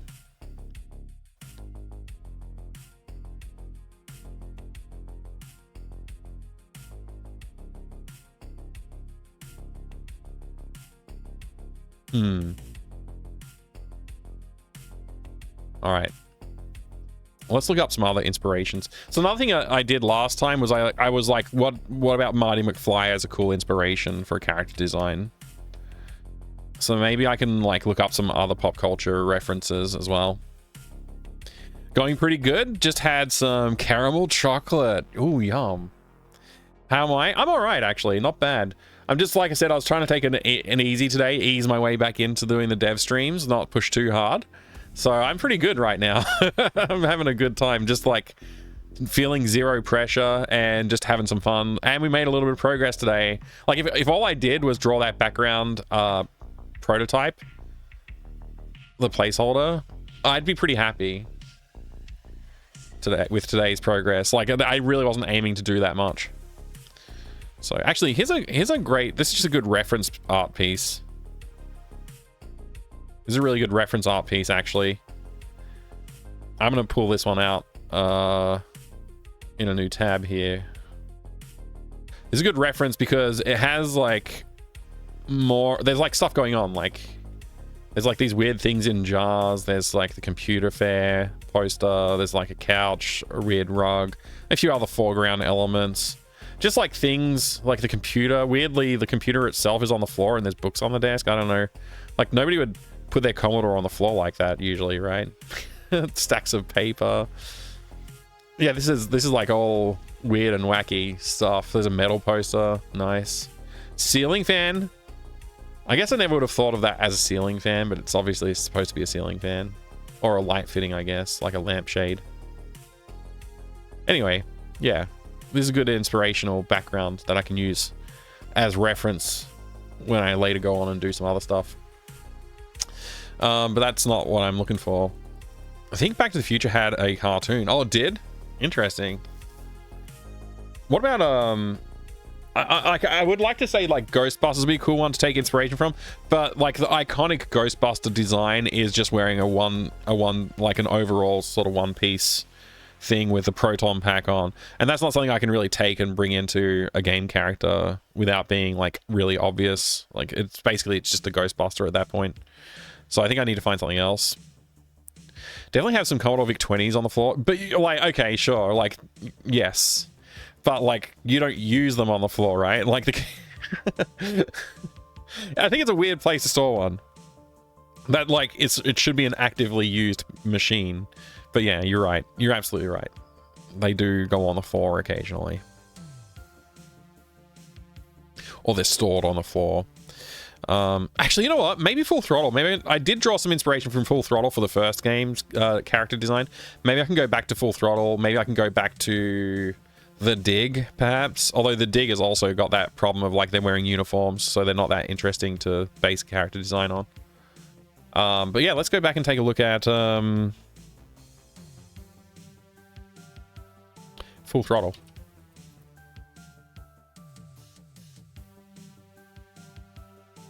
Here's a good cast.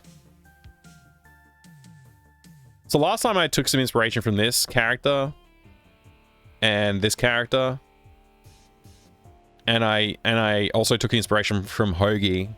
So basically took this character, and Hoagie, and I sort of smashed them together, and we ended up with Delphine. This is an interesting one.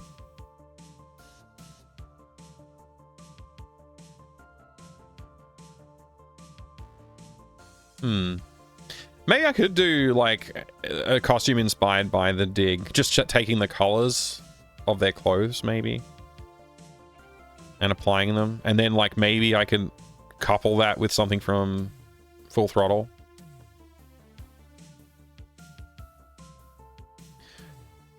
Like this, maybe. I don't know. It's that's kind of a hard one to figure out, I think. Man, Full Throttle's such a badass game. Who's played Full Throttle? These are all Francisco Gonzalez stuff, right? Like the Rosewater and the other one. The one that's coming out, I forget what it's called right now off the top of my head. Oh, hang on, it says right here. Francisco Gonzalez, stylistically and big inspiration, Rosewater Games characters, right? It's mid-90s LucasArts realistic cartoon as seen in Full Throttle. And the Dig, I presume that would say. Yeah. Interesting. Like the costumes.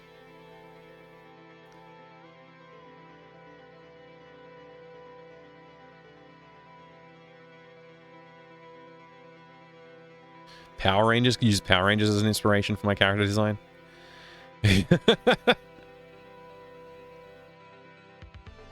What's like an iconic character designs?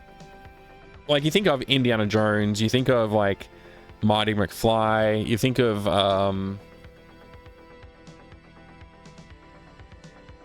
what about like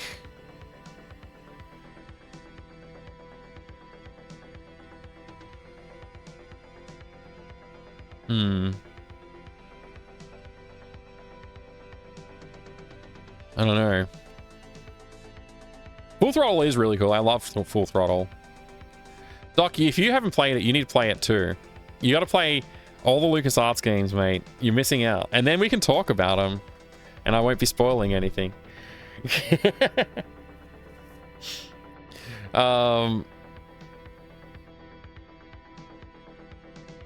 I had something came to mind and it's gone now. The Goonies, right? The Goonies has like an interesting cast, but I don't know if they have really like a costume. Like, it's kind of like a denim jacket is like a big sort of like selling point of those character designs, I guess. Why is it like, why are they all just headshots?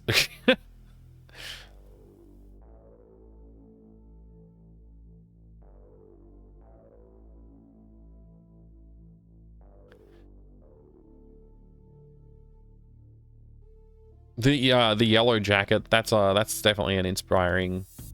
Maybe the yellow? Here you go. Here's somebody has done like a Goonies thing.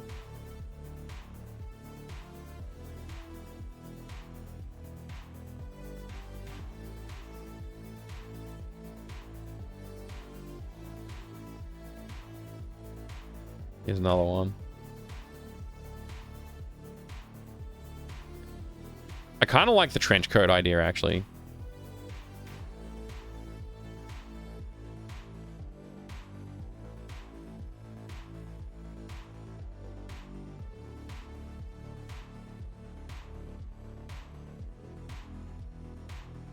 Hmm.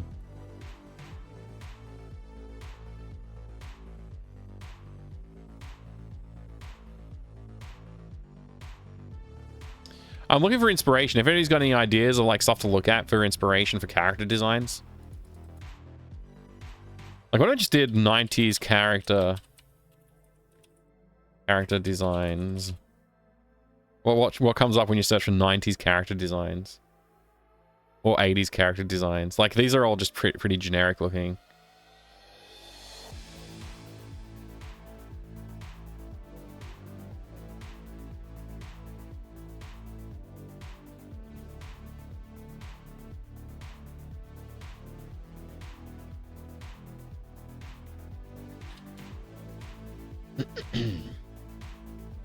Well, these are a little bit less generic looking. Some of them.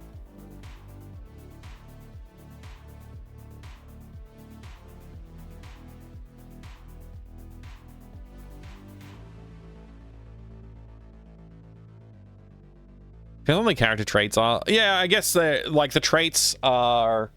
I've already sort of gone over them a couple of times, so it's not like spilling the beans or anything. But yeah, it's like a character who's like very into like conspiracy and spies and stuff like that. So like, you know, think of like a kid who's just like made X-Files their whole life kind of thing.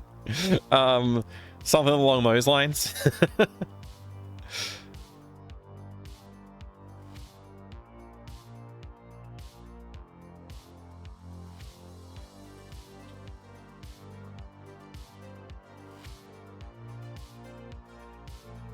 Was there ever an animated X-Files?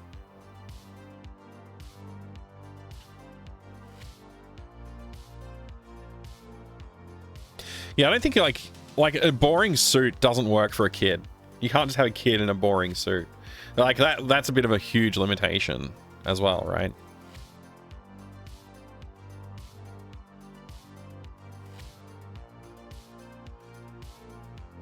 Oh man, like 90s cartoon.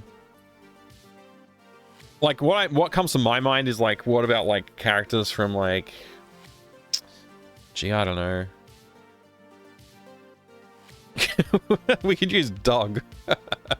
Doug as the archetype character to copy the costume from. There's some cool costume designs here though. Maybe we could take some inspiration from something like this. That could be cool. Like that is a pretty cool design. We could make a male version of that maybe.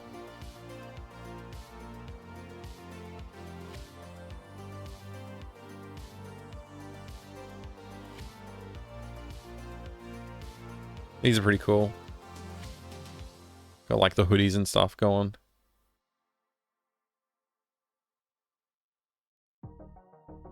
Daria, man, I forgot about Daria. We could use Daria design as an inspiration.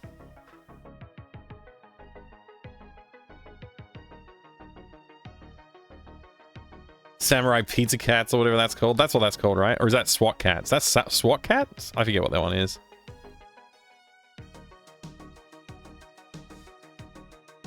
The idea of like a Daria inspired costume is like not too bad actually. These characters are great. These have some great costumes. I don't think I watched this one. These characters, like this guy and this guy, basically the same costume. But like, yeah, these are pretty good. They're very good, like archetypal sort of design.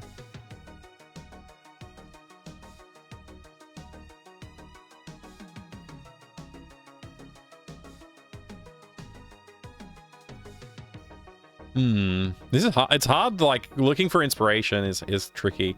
See, Scooby-Doo character designs, they've got very good, like, colors, but I don't think, like, the costumes are that interesting.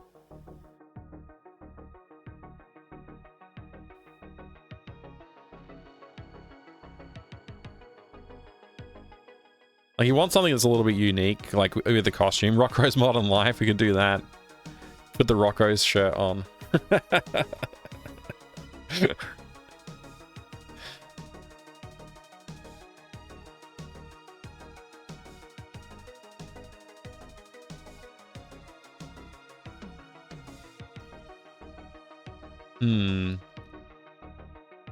They don't make it easy. Come up with a character design. Looking for some inspiration. Some of the X-Men costumes are really good. I could definitely pick out like an X-Men costume.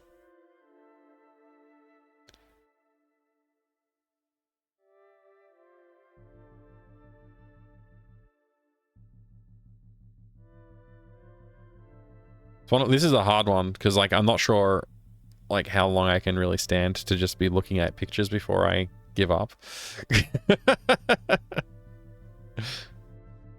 What your character sounds like, Daria does seem solid. Daria could be a really good choice. The problem is Daria's costume's, like, not that exciting. It is a bit more exciting than some of the flat, like, Scooby-Doo style ones, but it's just, like, barely a step above that. And also I'd have to, like, tune it to, like, orange top, gray, green, dark green jacket. I mean, if it's a dude, probably the boots would translate okay, but I don't know. Like, maybe, like, blue jeans, boots, and green jacket, orange top. It's, like, signals Daria a little bit.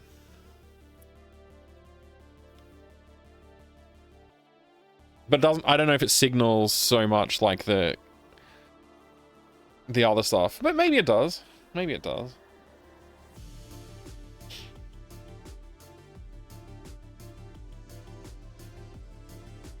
It's something to think about. Also, the other side of it is, like, what do they look like? How do they move? Because if we look at the other characters that I've done so far, like, movement is pretty important, like posture and stuff like that. Those things become important. Man, that's a cool costume.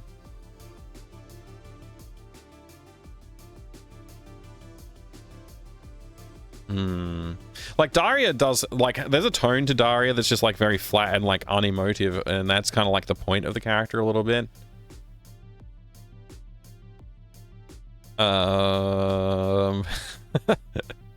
And I don't know if that, like, goes back into the style that we're trying to do, you know? Like, going back to those kids, where's those kids? Yeah, these guys, but, like, there was a different picture of them.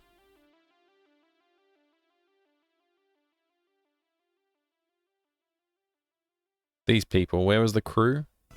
They all seem to have, like, a bit of a signature pose to them, a little bit. Where'd they go? I'll find them again. Hang on a second. I probably scrolled past them because I'm not paying enough attention.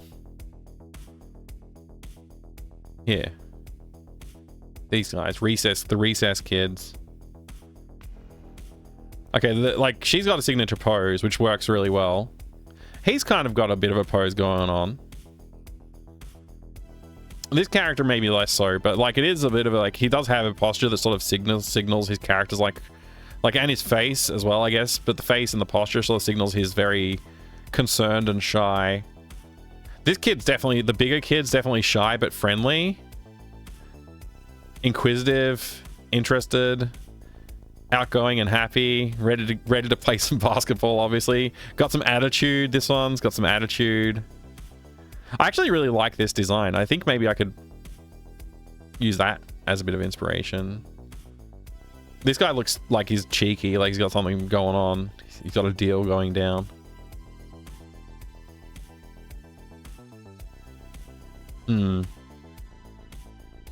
Why not look up some X-Files episodes for reference, also if they're more conspiracy type? I I mean, they're a kid as well, right? Like, I can't just throw him in like a two-piece suit and be like, yeah, that's the character design, because it doesn't work.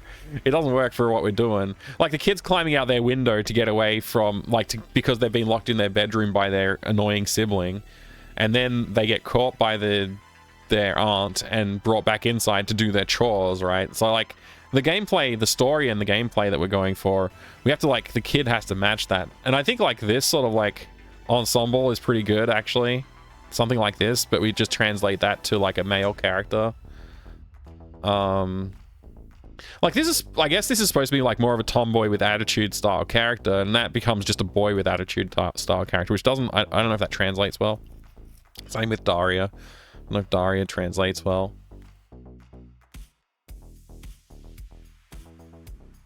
They had 3 conspiracy guys who helped Mulder. Oh yeah, they did. The lone gunman. Now the lone gunman is made up of like a guy who used to work for the FCC, the conspiracy guy who sold illegal cable TV antennas or something like that, like connectors and like decoders, and another guy who did the same thing, I believe. The lone gunman, but they're all from different backgrounds. The lone gunman, not the lone gunman, the lone gunman. So like their costumes reflect that, like where their backgrounds come from. You got like this guy is like more of the hacker guy. This guy is like the tech nerd, like building, like, you know, something like that. And he's like super. They're all super conspiracy minded, actually. And then this guy's the guy who worked. I think it's the FCC he worked for, right? Something like that. And they all kind of get thrown together in like an X-Files episode. They eventually like form the Lone Gunman newsletter.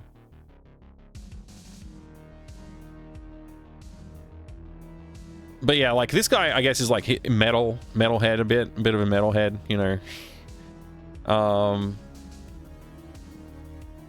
He could work as a character designed to work based off of something like this, but like a kid version of that. That's a good one. It's a good reference.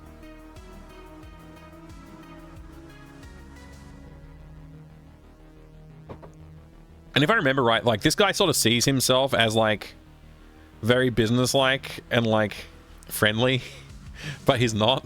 But he thinks he is. If I remember right, that's his character.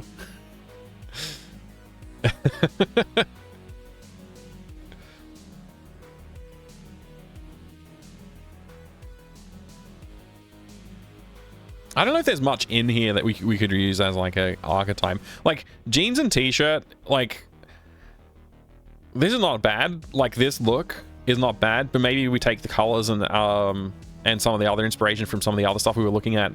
So like maybe black on orange with blue jeans, like, or maybe, you know, something like that with bigger boots. Maybe it's a cool design we could work from.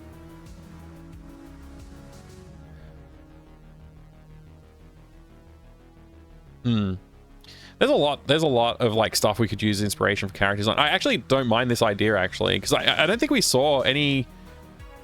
Did we see any kids who had this sort of style going on when we were looking at style?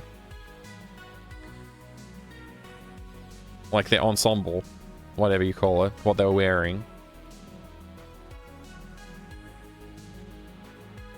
And that's like a pretty typical like 90s look as well, like t-shirt over long sleeve shirt, right? I don't think we saw anybody in here that like went that route, but could totally work.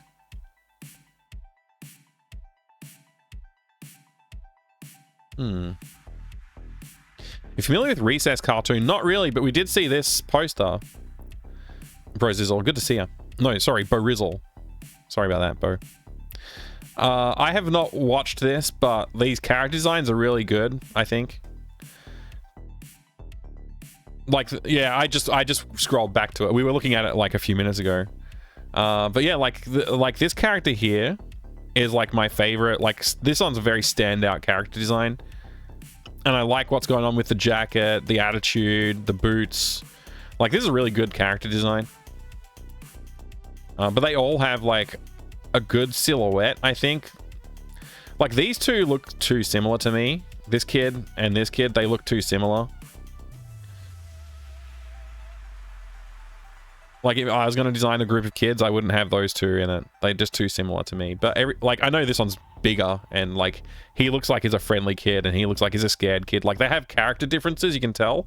But like their color of their costume, their posture, the shape of them is very similar.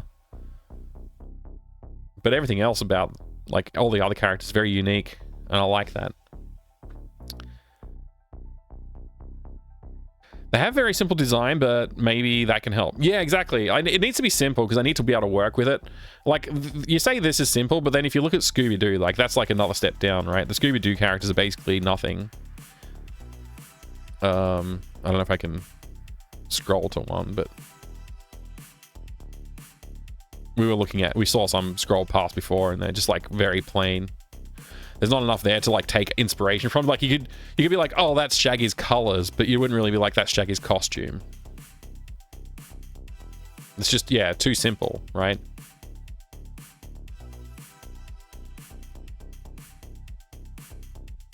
No, I meant the Night in the Woods characters. Night in the Woods characters? Oh, sorry, I missed your whole message. I had to think of Night in the Woods. They had a character where in there called Jeremy Wharton, who they would call Germ Warfare. Okay. I'll have to look up Night in the Woods now. I'll do that. I guess I'll open... I wasn't... Yeah, I'll keep this open. We'll keep this... like, especially just like this jacket and on the red. Maybe even if I just take that element of that character and combine it with something else. Could be cool. Night... Whoops.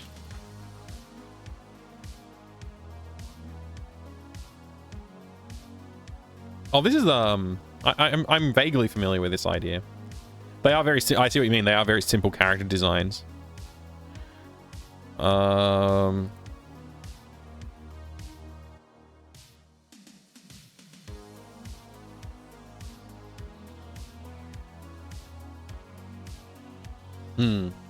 I never actually played this, but I am familiar with it.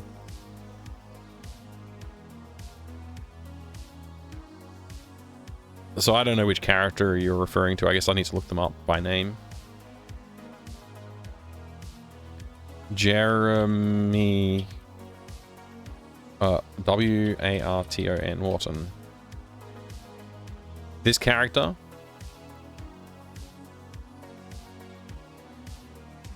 Yeah, that is pretty simple. Like, if I just drew a kid in a jacket with these colors, I don't think anybody would be like, oh, that's inspired by Jeremy Wharton. You know what I mean? That jacket, a black hat. Like, maybe somebody would notice it, but I don't know. Seems a bit of a stretch.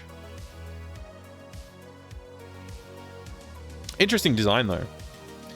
They are very simple. Like, keeping a character design that simple is probably a really good thing.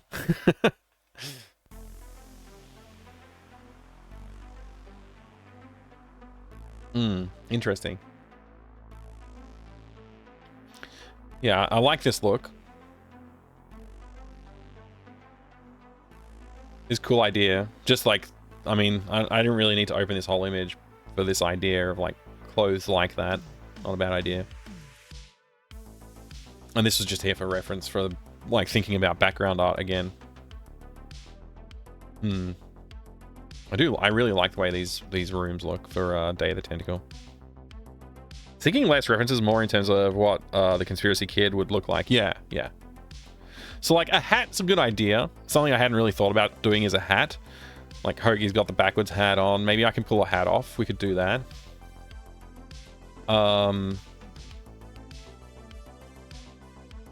Yeah, there's a few ideas we could maybe work on there.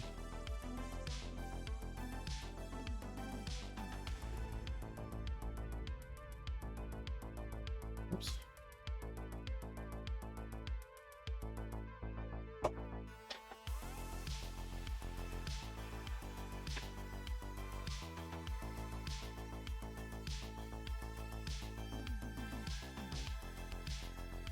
There's a bit of a story regarding the dev of that game, unfortunately. Yeah, I'm familiar. I didn't want to bring it up.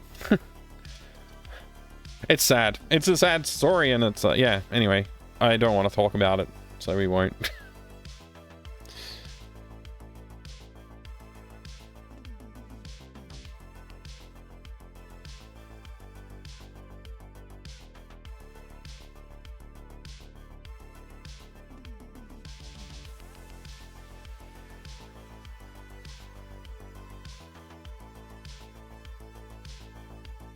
All right.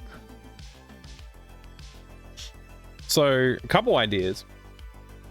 The main thing, like, the main thing that comes to with the costume of these characters is going to be, like, how they appear is going to be driven a little bit by, let me see now. Mostly it's going to be, like, what they're wearing on their, like, shirt / jacket. Their pants can have part of the costume inspiration there too. Like, we do have that with Delphine's design. But I don't know if this character's going to end up with that. I'm going to throw another layer in over the top of everything to draw it, just to sketch into kind of thing.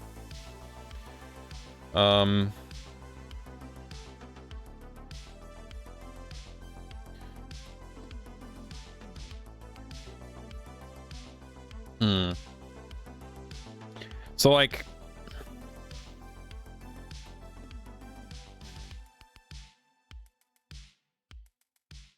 I wonder if we can pull off, like, that attitude stance, the power pose of the girl from the Recess poster.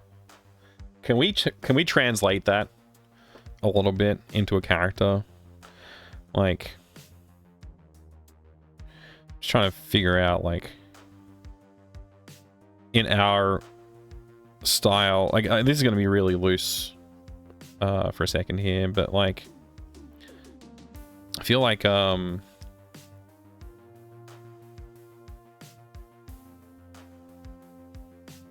all, like, almost like, maybe that should be a bit straighter, but yeah. And they had their hands on their hips, like a little bit of, maybe a little bit more even, up on the hips a bit higher.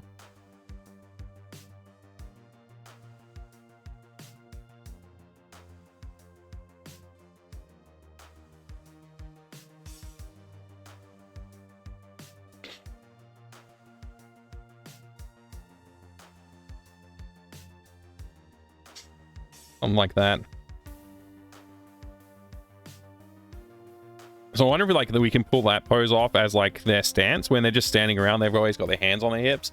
It's like a little bit too much of a pose, I think. Like, you wouldn't want your character to sort of, like, stand there and put their hands, like, out as, like, a T pose for their at rest pose.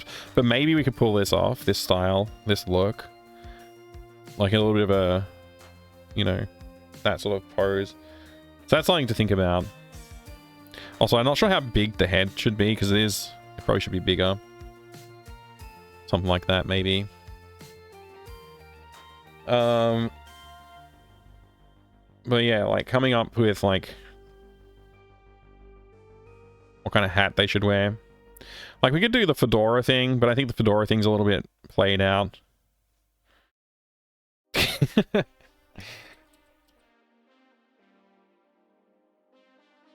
We could try a baseball hat style hat, maybe.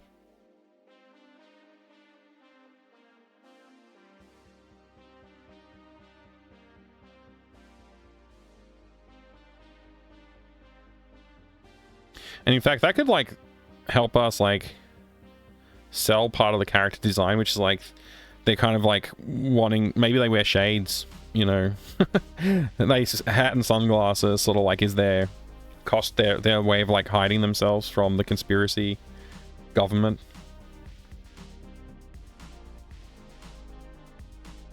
Maybe. We won't be able to pull off, like, the t-shirt and long sleeve shirt if we go for the jacket. Let's just try and, like, so the jacket had, like, the cool, like, loops going on the shoulders. And also what will translate to pixel art is like hard to think of as well, but like, you know, we don't have much room to work with here. Like this, a lot of this detail gets lost.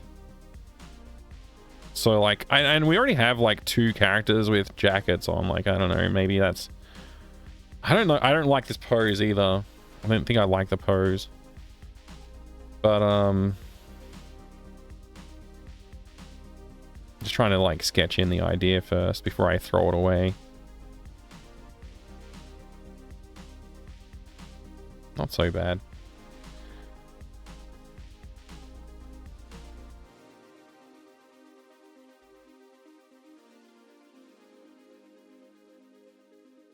Bit more of a cartoony proportion on the legs there, maybe a little thicker towards the top where they meet the torso.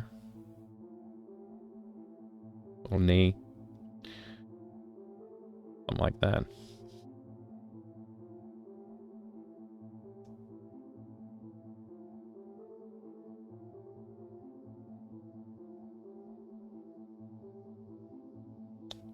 The boots being like, I like the idea of like big boots. For some reason, that's got a bit of appeal. This is like a little bit too much of like the bad boy style design though, and like probably this character wants to not be conspicuous with their like loud thumping boots.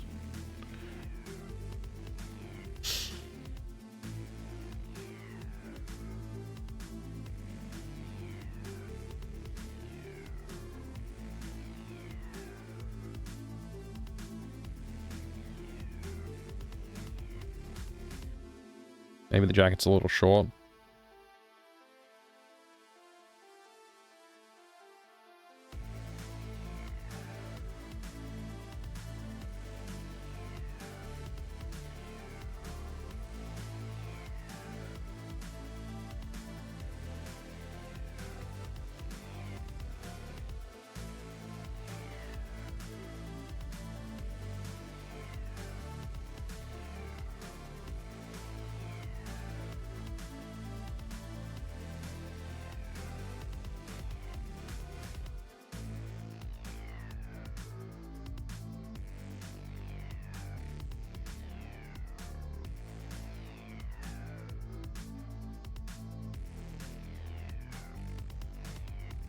I don't know. Like as far as like just like, you know, squinting at it, it's not a bad idea. Like not a bad shape, honestly.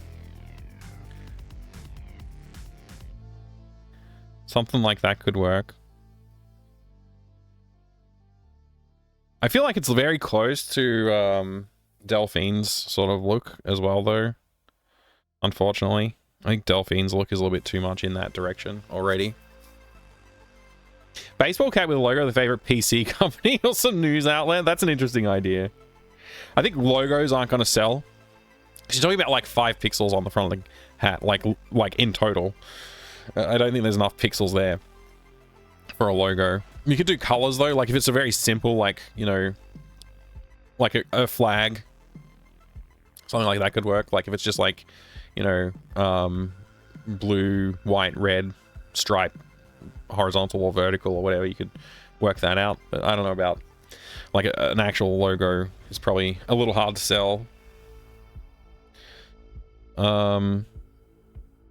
Yeah, I don't know. This, like, the colors are okay, but I think, like, this character, the pose and stuff, it's a little bit too Delphine. I think I would want to change up a fair bit about this design. So that's probably not going to work. Yeah, a little bit too Delphine. I think, like, Delphine is the one with this kind of attitude as well. And, frankly, like, the look is probably a little bit too on the Delphine side of things. I do have Delphine's design somewhere. I can pull it up, but I can't remember where it is. When I did that, I was maybe I think I did it in the backyard.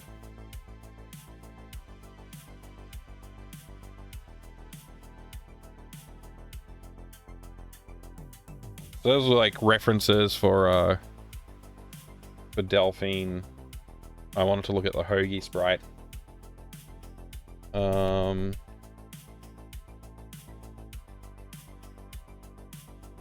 There's like a really rough sketch of Delphine, which pretty much that's like what we went with. Leather jacket, hands in pockets. You can see like the pose is very similar, like hands in pockets versus hands on hips is going to be pretty close.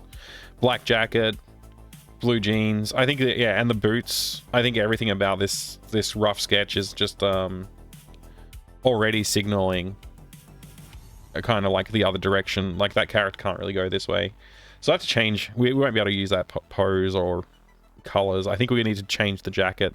Maybe the taking the diary inspiration is not a bad idea though, like a green jacket. Or maybe we go to the direction with the t-shirt. I think t-shirt and long sleeve shirt underneath is probably the way to go, actually. Maybe that's what I'll try. I'll try that. I'm in no rush to do it though. I'm in no rush to do that. Maybe we look at some tired characters. You mean like the Michelin Man? That was a joke. Get it?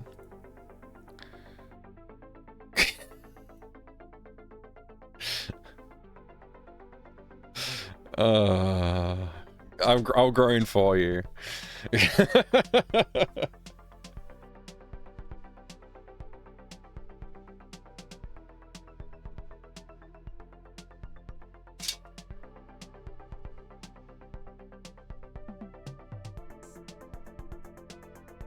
So when you say tired characters, do you have somebody in mind that I could like look up? Because if I just type tired character, I don't know what's going to come up.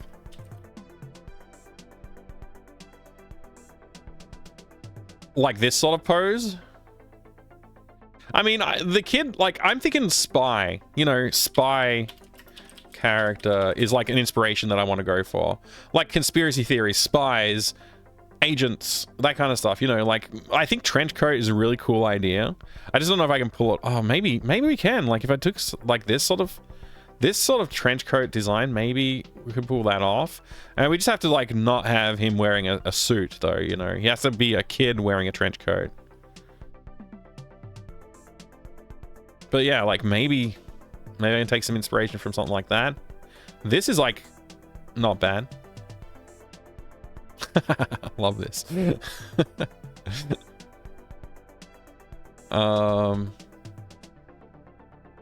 Yeah, I think spies are a little bit too generic. Like they always end up looking like a guy in a trench coat with a fedora. Like that's just, you always see that kind of thing. A little too generic. Tied and hunched over could work. Yeah, totally could work. Maybe like I think like hunched over might be like, what if I did lazy instead of like, you know, lazy character instead of tired? Because tired like evokes certain droopiness, whereas lazy might not. I don't know. Lazy character design. that could also just mean like not thinking about your character design very hard.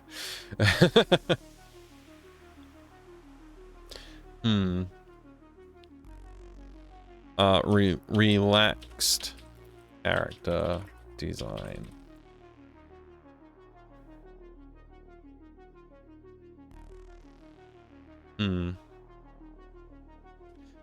These are not very good results, Google. They're pretty terrible, in fact.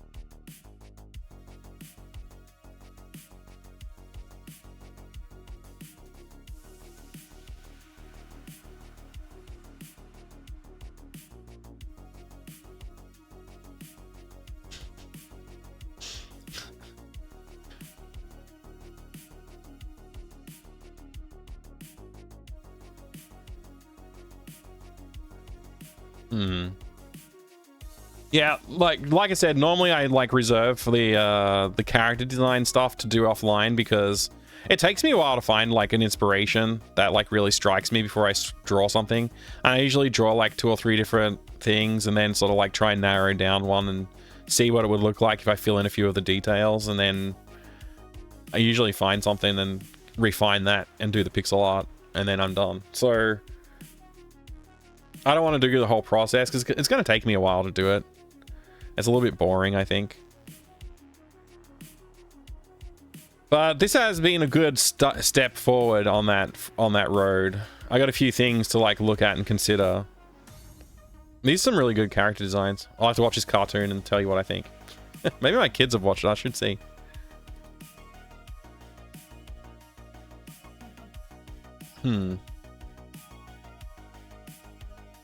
It is very interesting to think about, yeah.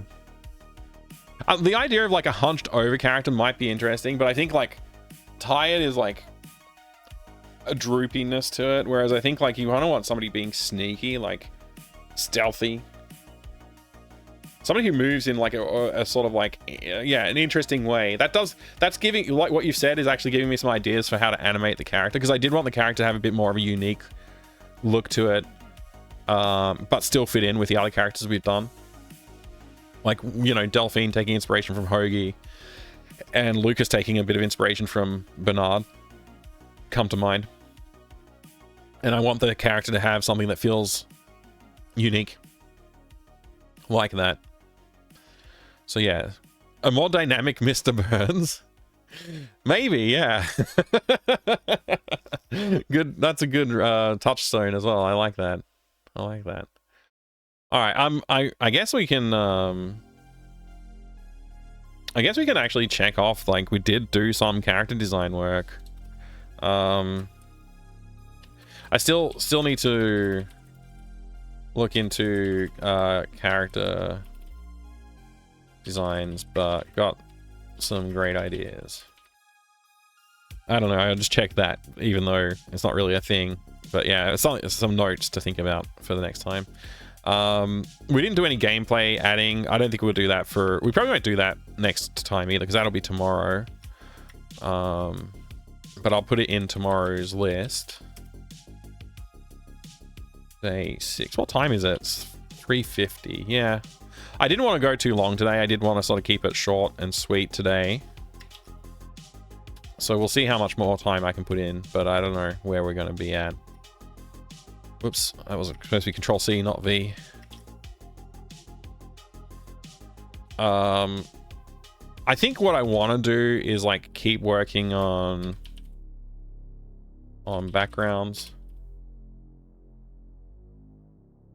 But I think actually, you know what? I think tomorrow I will make that a focus. We'll start here. I think we'll start here. And we'll get like we'll add a little bit of gameplay to the room, because we already got the room in the engine. It's not like much of a room, like, but we can add some hotspots and some objects and whatever. Like, you know, we want a screwdriver. I've already got a screwdriver graphic. We can bring that in. I think I want to delete all of this, all the inventory items, and clean them up. But yeah, I should also bring in, like, we got Lucas. I wonder if I can import a character from another game. Like, I can import. I wonder if I can export. Is there an export? There is an export, so I could like load up.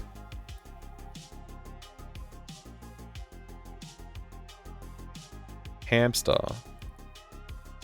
Export Lucas and then import Lucas, right?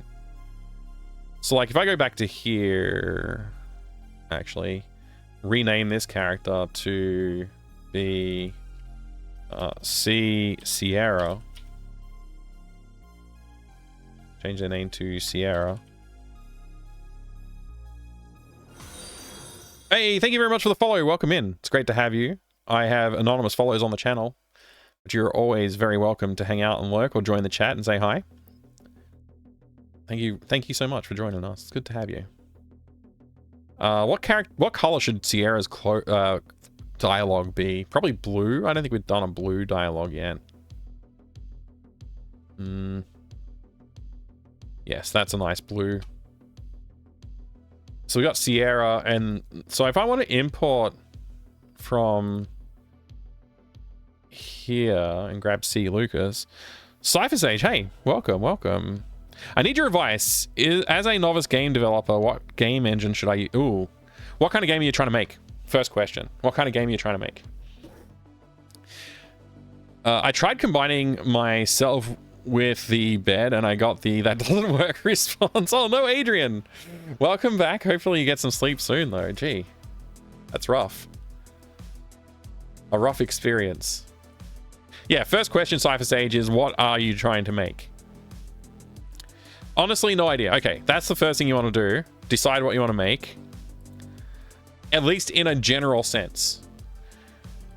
But here's how I make a decision on which engine to use. Knowing what the engine is capable of and like what it's typically used for is pretty important. Modern engines like Unity and Unreal are very flexible, but it doesn't always mean they're the best suited for the job, right?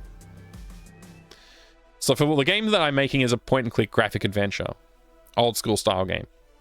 And there is an engine called AGS, which I'm using. And it is, according to this model that I just came up with of like how I rate the suitability of an engine, it's very suitable. Whereas even making a custom engine is like not a bad choice, but also just nowhere near as good of a choice. Whereas some other ones, like I couldn't find tools. I went and looked for like tools that would help me make that kind of game in other engines like Godot and Unity. Unity is actually a really solid choice. The only problem is they've had some really, like, I rated the license suitability because like I looked at like how they've treated licensing over the years, and I was like, no, that's not good. They aren't. Like, I wouldn't want to use Unity at this point based on like the behavior over the last few years of like gradually making the licensing requirements like grosser, basically. I just don't think they're very suitable anymore. So if they had a good licensing model though, they would be a very, very fitting engine, in fact. And if their pricing model was what it was like 7 years ago, 8 years ago, they would be a very competitive engine choice, actually. But yes, that's part of how I make it. Unreal Engine is super complicated. So if you don't like, if your goal is to make like a 2D platformer, seriously, just go use Game Maker Studio or something like that.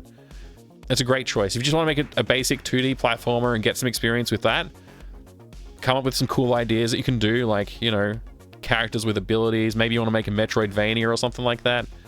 Like those sort of, that's a great engine for that choice. You can also make some puzzle games in there. You can make things like Tetris likes in that engine just fine. So that's a really good choice for that kind of thing. And it's not too complicated to learn. And there's a lot of good YouTube tutorials on learning. Like you can follow some videos along and stuff like that. So I would say like Game Maker Studio is probably a really good choice for getting started. That being said, Unity and Godot both have great 2D sort of game design sort of setups as well inside of them. I can't speak for Unreal Engine. I haven't seen that much done in Unreal Engine in that style. So maybe it's a good choice, but I don't know. But yeah, that's probably where I would probably say go check out Game Maker Studio if that's the kind of game you want to make. If you want to make a 3D game, like say you wanted to make a haunting game like Ghost Hunting, like Phasmophobia or something, definitely I would say leaning towards Godot, Unreal Engine, and Unity is probably really good places to start for those kind of games. Unreal Engine is very complicated though. I think like in terms of like getting into it and ease of like learning and picking up stuff, there's so much stuff around about Unity. It's a really good choice. Godot is starting to get more and more people supporting it, which means there's more tutorials around it now too. So Godot might be a good choice if you're, but I don't know. I think still Unity is probably the better one to go and just like, I just want to like learn how to do it. There's a video tutorial on doing that. You know, you find that pretty easily, I think. That's my answer for now. If you want to make a point and click graphic adventure like I'm doing, then use AGS. It's pretty great and it's easy to get started with. So that's what I would suggest for that. All right, so if I take Lucas, export character, and put, maybe if I just do like new folder AGS characters. This is only my third game in AGS. I've made two games before. This is my third one, so we'll see. I don't know if I need a folder for per character, so I'm just going to say Lucas and save. I gotta give it a name. Lucas. See Lucas even. Sometimes there is some niche stuff like AGS for point-and-click adventure games that makes that Mike uses, or Ren'Py for visual novels, for example. Yeah, there's another example like that. Okay, so if I go characters import, I've literally never done this before, so we'll see how it goes. Hopefully it's fine. AGS characters, Lucas, see Lucas. Dude, straight in. I can probably say starting at let's say 160. Let's make this like make it 200. And starting room will be bedroom. Just curious to see what happens here.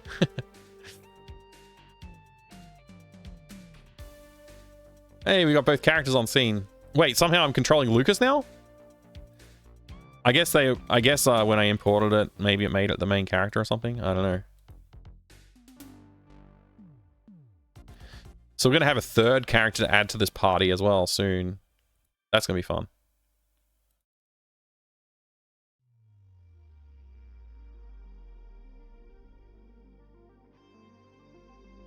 Looking forward to doing that, actually.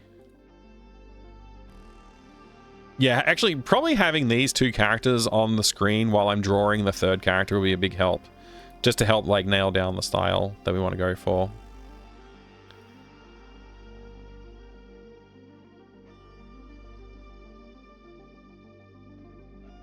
Is this set to, like, start as player character or something? Is there, like, a setting for that?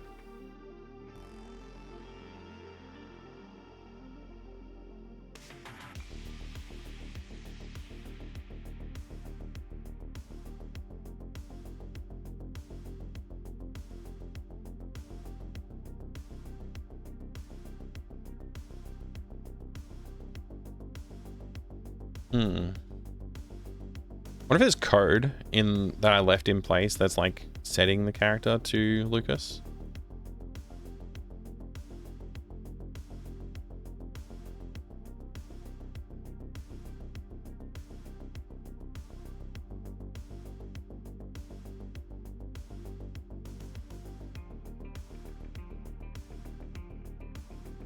Oh, see Lucas set as player. That'll do it. I don't really need any of this right now, so I'm just gonna comment out some stuff and delete some stuff.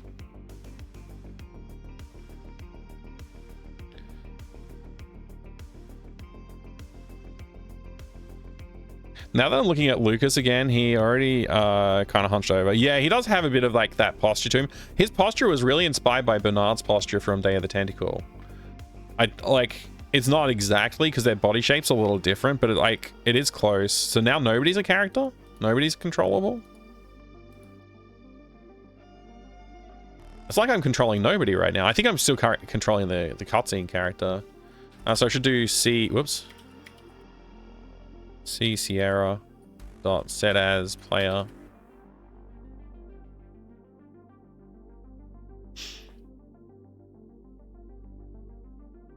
Okay, yeah. So now we're controlling Delphine. Once we draw Sierra, we have Sierra can walk around. That'll be pretty cool. Switching characters is something I haven't really thought about. I did have one person complain that they didn't like having to click on this to open the inventory every time. I think specifically I know what they were talking about too. It was in the last game with the blueprints. It can be pretty annoying to have to click at each item that you want to put in the blueprints. So I was thinking I should add do a patch for that too. I'll think about that soon, actually. I don't think I'm going to stream any longer today, though. I think I'm going to take a break because I don't want to be tired tonight. I want to do some streaming later on, probably. I guess we'll wait and see if I actually do stream later on, but I would like to. But yeah, it seems like Andrew's online again tonight, which is he's keen today. He did yesterday and today. That's unusual for him.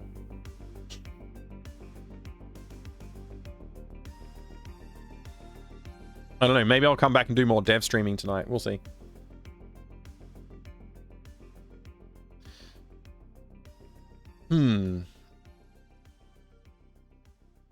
Plenty of stuff to do. Plenty of stuff to do. Keep him busy today.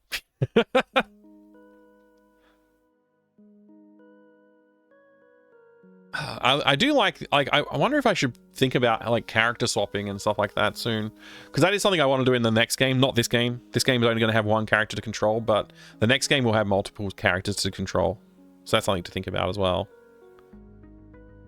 I don't really need to keep this open right now. I'm not going to do any more art imports, I don't think.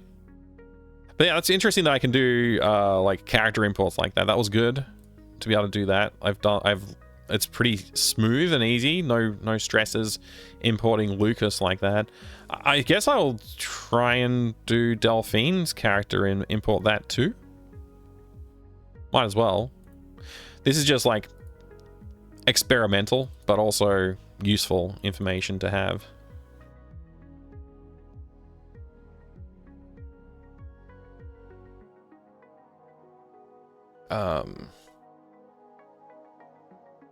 I think we just called it the guy in this, right? C guy, character guy. Or is it were we Roger this whole time? This is Delphine, but they're C Roger, huh? Interesting.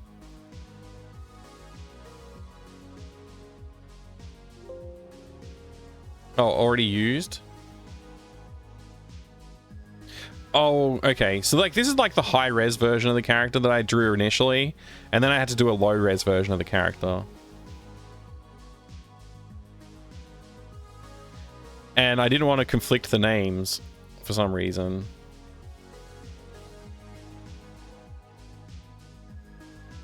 There is no C Delphine though.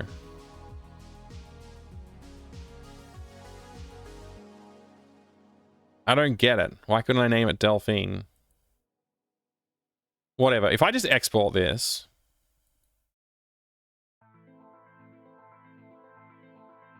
AJ's characters, new folder. Delphine.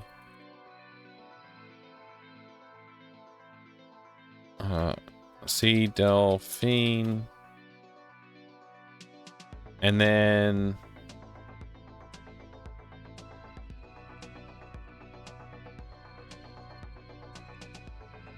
go back here, import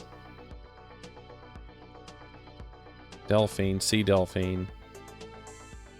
Comes in as Roger, but it is that character, so I just change the name here maybe. Oops, that's not how you spell Delphine. The script name is already in use by another item. What item?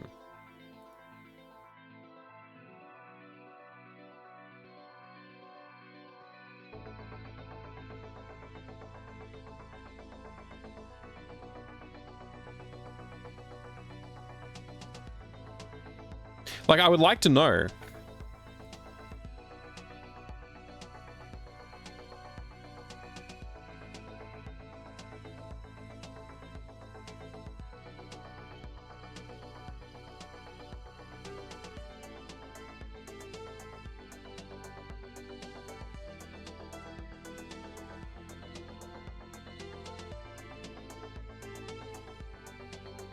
Like, who's using C Delphine? Script name is already used by another item. But where?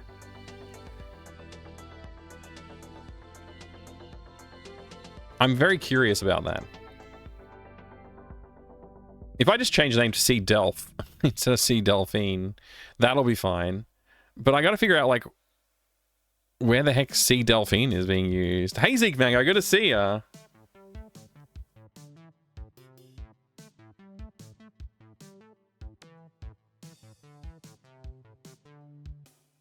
I don't know where this character is, though.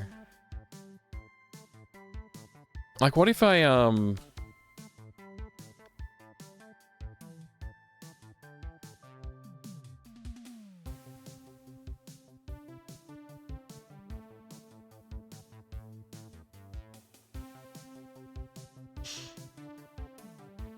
Sea oops.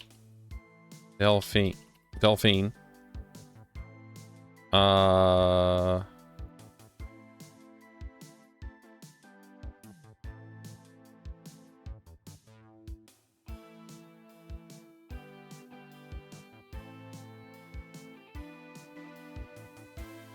Unable to open file. Okay, hang on.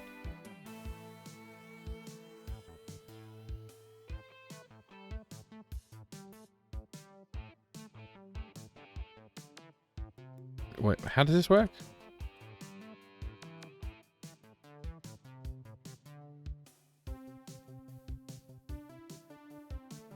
Just look in that folder.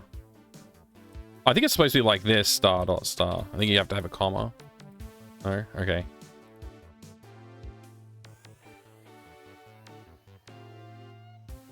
Unable to open file. Why would you... So 0 matches for Sea Delphine.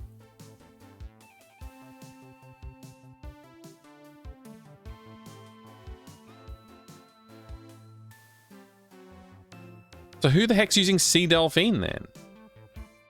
Nobody, right? Like, all this is just references to files in the file system. Name Delphine, that's in the view. There's no Sea Delphine.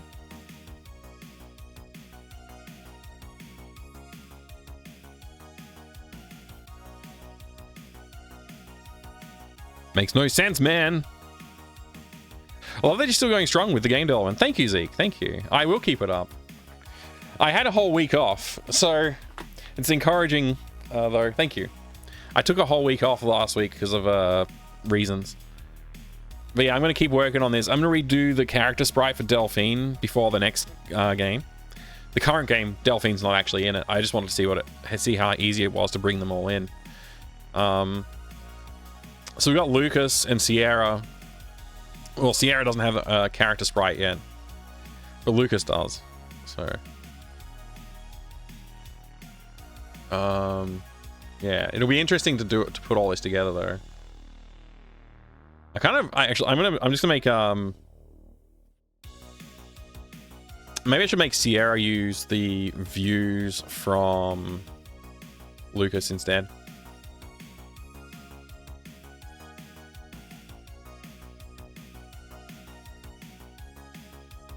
Because I think Lucas looks cooler than Delphine. I worked harder on Lucas.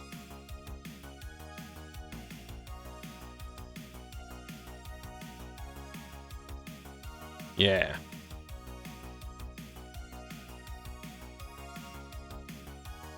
It's gonna be a fun game. I can already tell. It's gonna be a fun game. People are gonna love this one.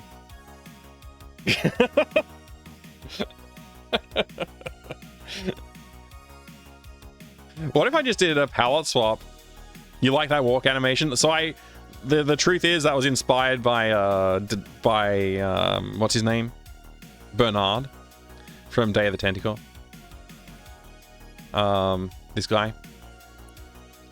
Like, you can see, like, the character inspiration, like, in terms of posture is similar, but obviously quite different. Like, Bernard's a very different looking character than my guy, Lucas. But you can see the posture is very inspired by him.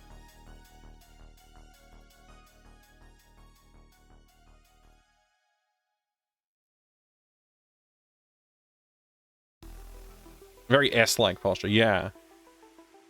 Lucas is the evil twin. Lucas is the evil twin. Which one is the evil twin? It's a good question. That's a good question. I don't know. I'm gonna do a new character design though. Hopefully offline this week. I'll get some time to do some work on it, and we can bring in another character. That'll be good.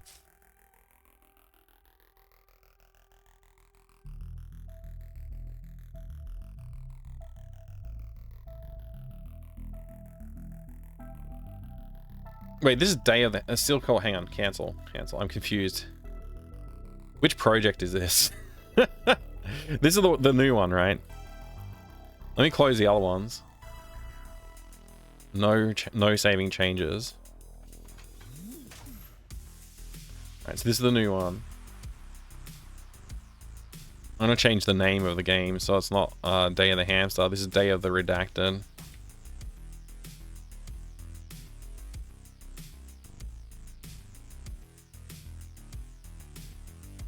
Tiny game about this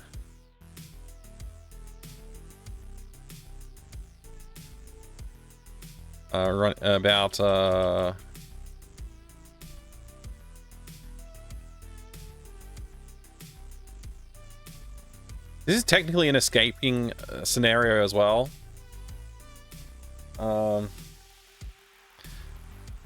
About escaping for a quest, I guess. Whatever. There you go. Day of the Redacted. Now it's got the right title. Mini Roach, hello, good to see you. Escaping censorship, that's right. No censors. Get rid of this redacted. Played Day of the Hamster on the Steam Deck. Oh, how did it go, Mercedes-Benz? Did you enjoy it? Was it too difficult? Oh my gosh, Robot Spaces rating? Dang. Now I have to keep streaming.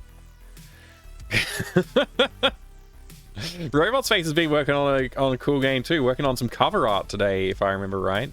I think I saw some tweets about that. Robot Spacer, thank you very much for the Robot Parade. Thanks for joining us. Good to see you there, Kyle and Era.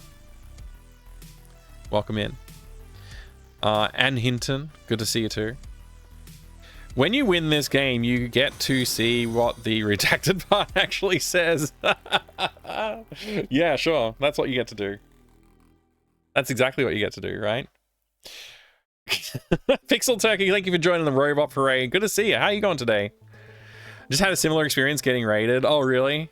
Working on painted cover art for your classic mech game. That's so cool. I love that you're doing that. I love that you're going down that road. I've been thinking about doing the same thing for the last couple of games I put out too. At some point, I might just take a break from doing the dev stuff and just do some cover arts. That could be a lot of fun. At the moment, I just sort of slapped together some cover art, but yeah, I think like what you're doing is really inspirational. It's very cool. I'm glad you're having fun doing it too. That's awesome. It was cool, not too hard at all, but I played so many point and clicks, so it's a bit biased. That's awesome though, Mercedes. I'm glad you had fun. About to get in some exercise in Pixel Turkey. That's a good idea. It's a great idea, actually. Good idea. Go have some fun doing some exercises. I'm just messing around. I'm having a bit of a lazy day with the game dev today because I took a week off. And instead of being like, oh, I got to get everything done today, I'm just being like, you know what? I'm going to ease my way back into it. We did like a really rough concept for one of the rooms. And that's basically the biggest thing that we've done today is putting in a concept.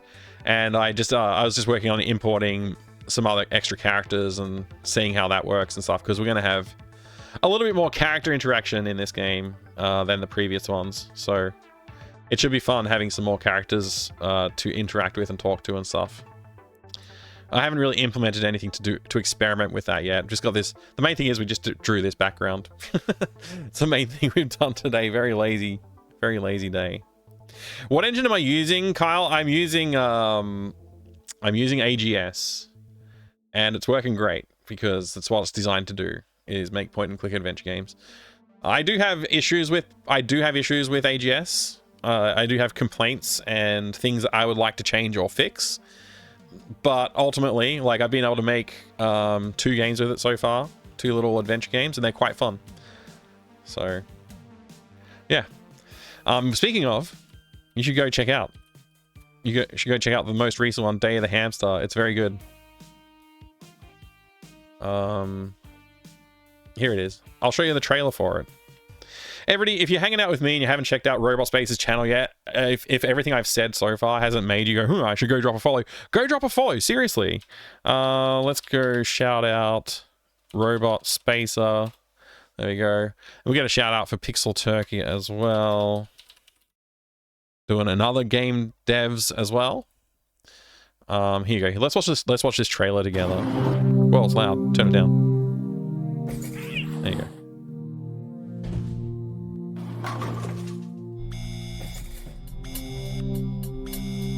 Oh, you're welcome for the shout out. Can you help Lucas escape? Oh, I don't know. It's a pretty tricky game. I don't think you can. What was that? Can this hamster save the day? I wonder. It's a good question. Can the hamster save the day? Not without your help. Think your way out of this one.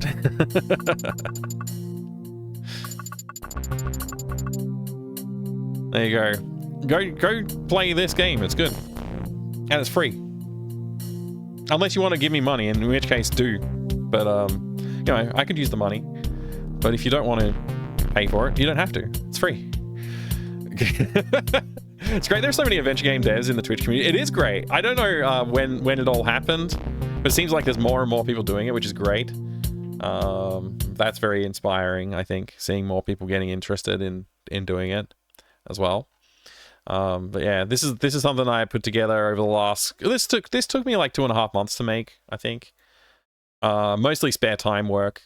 So the more as I start to transition into doing stuff more full-timey, well, not full-timey, but like, you know, business hours development work getting done will be that will mean better for everybody, I think. Well, better for the games anyway. Yeah, we had a really good time working on this. It's been good. One of the best short games made with AGS that I've ever played. Everything is at least good. This is super kind. What a nice comment. Wow, yeah. So it's a good game. I promise you, I did try and make a good game. So go have a play of it. It would be nice to see more people playing it. I've enjoyed watching some streams of it too. I would love to see some more streams. But yeah, so what I've been doing today, I've just been going through my my sheet here, my worksheet, I guess, and finding things to do. And I just started working on putting together the list of stuff to do for day 6, and then I got distracted and started doing some more work. But yeah, I think this is probably fine. I want to keep working on the character design. Maybe I'll put that in here too. I'll say like continue fiddling with character design ideas. Yeah, I still haven't drawn the character out for this. I had some ideas in mind, but I've kind of already deviated from the ideas I had in mind with just fiddling around with some sketches and stuff. So we'll see. We'll see where we end up. But yeah, I don't have much to. I was about to take a break. I was about to stop for a bit because I normally would stream later tonight. I'm not sure if I'm going to. I might not. Or I might. I didn't stream last night, so maybe I should tonight. But I've been stuck on playing Discworld lately. I've been playing Discworld on my main channel, which has been fun, but it's challenging because I'm trying to play it with 0 hints, and that game needs a rewrite in terms of dialogue to help you understand like what you actually need to do to solve puzzles, because gosh, it's so full of humor. They forgot to put in like dialogue that actually helps you understand what to do.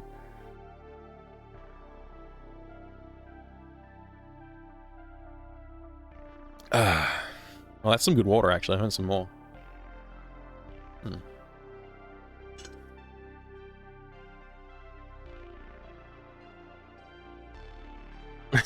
Thank you, Robot Spacer. I appreciate it. I have to find someone to go raid, though, of course. Let's see if we can find someone to hang out with.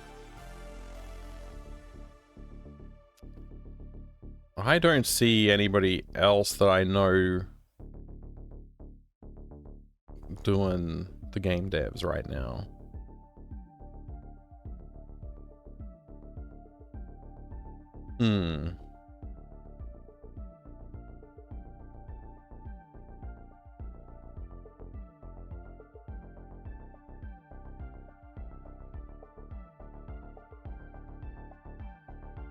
What time is it? 4:30.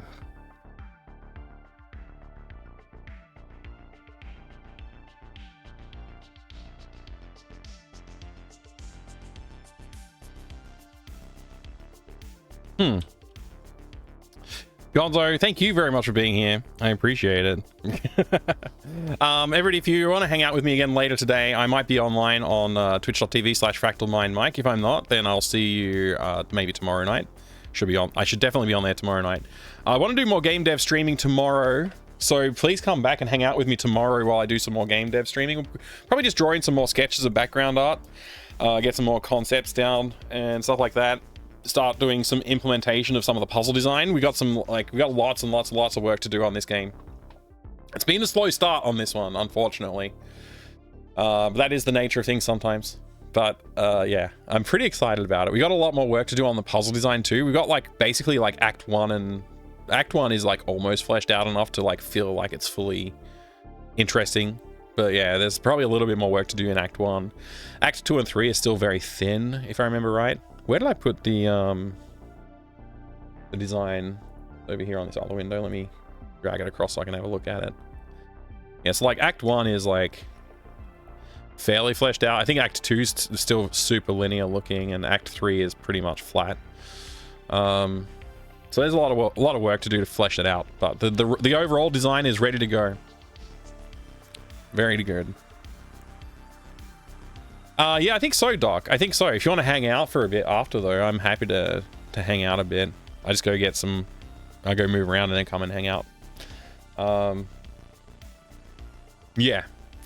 Pretty exciting, though. Pretty exciting to make some more progress today. Happy about that. And what else are we going to be doing? Let me put this back in here so I don't lose the tab. There we go. Yeah. I don't know. We'll see. We'll see. This week's been an interesting one. Hopefully it goes better. Hopefully the next week will be more interesting. Get some more work done. Because taking a week off has put the brakes on my my ability to think quickly about what I want to do next. So hopefully tomorrow goes a bit smoother now that I've kickstarted the week with a little bit of brain activity. Yes, I think that's it for me today. Thank you so much, everybody. I really do appreciate it. I'll see you all next time. Have a good one. Bye.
This one, we've gotten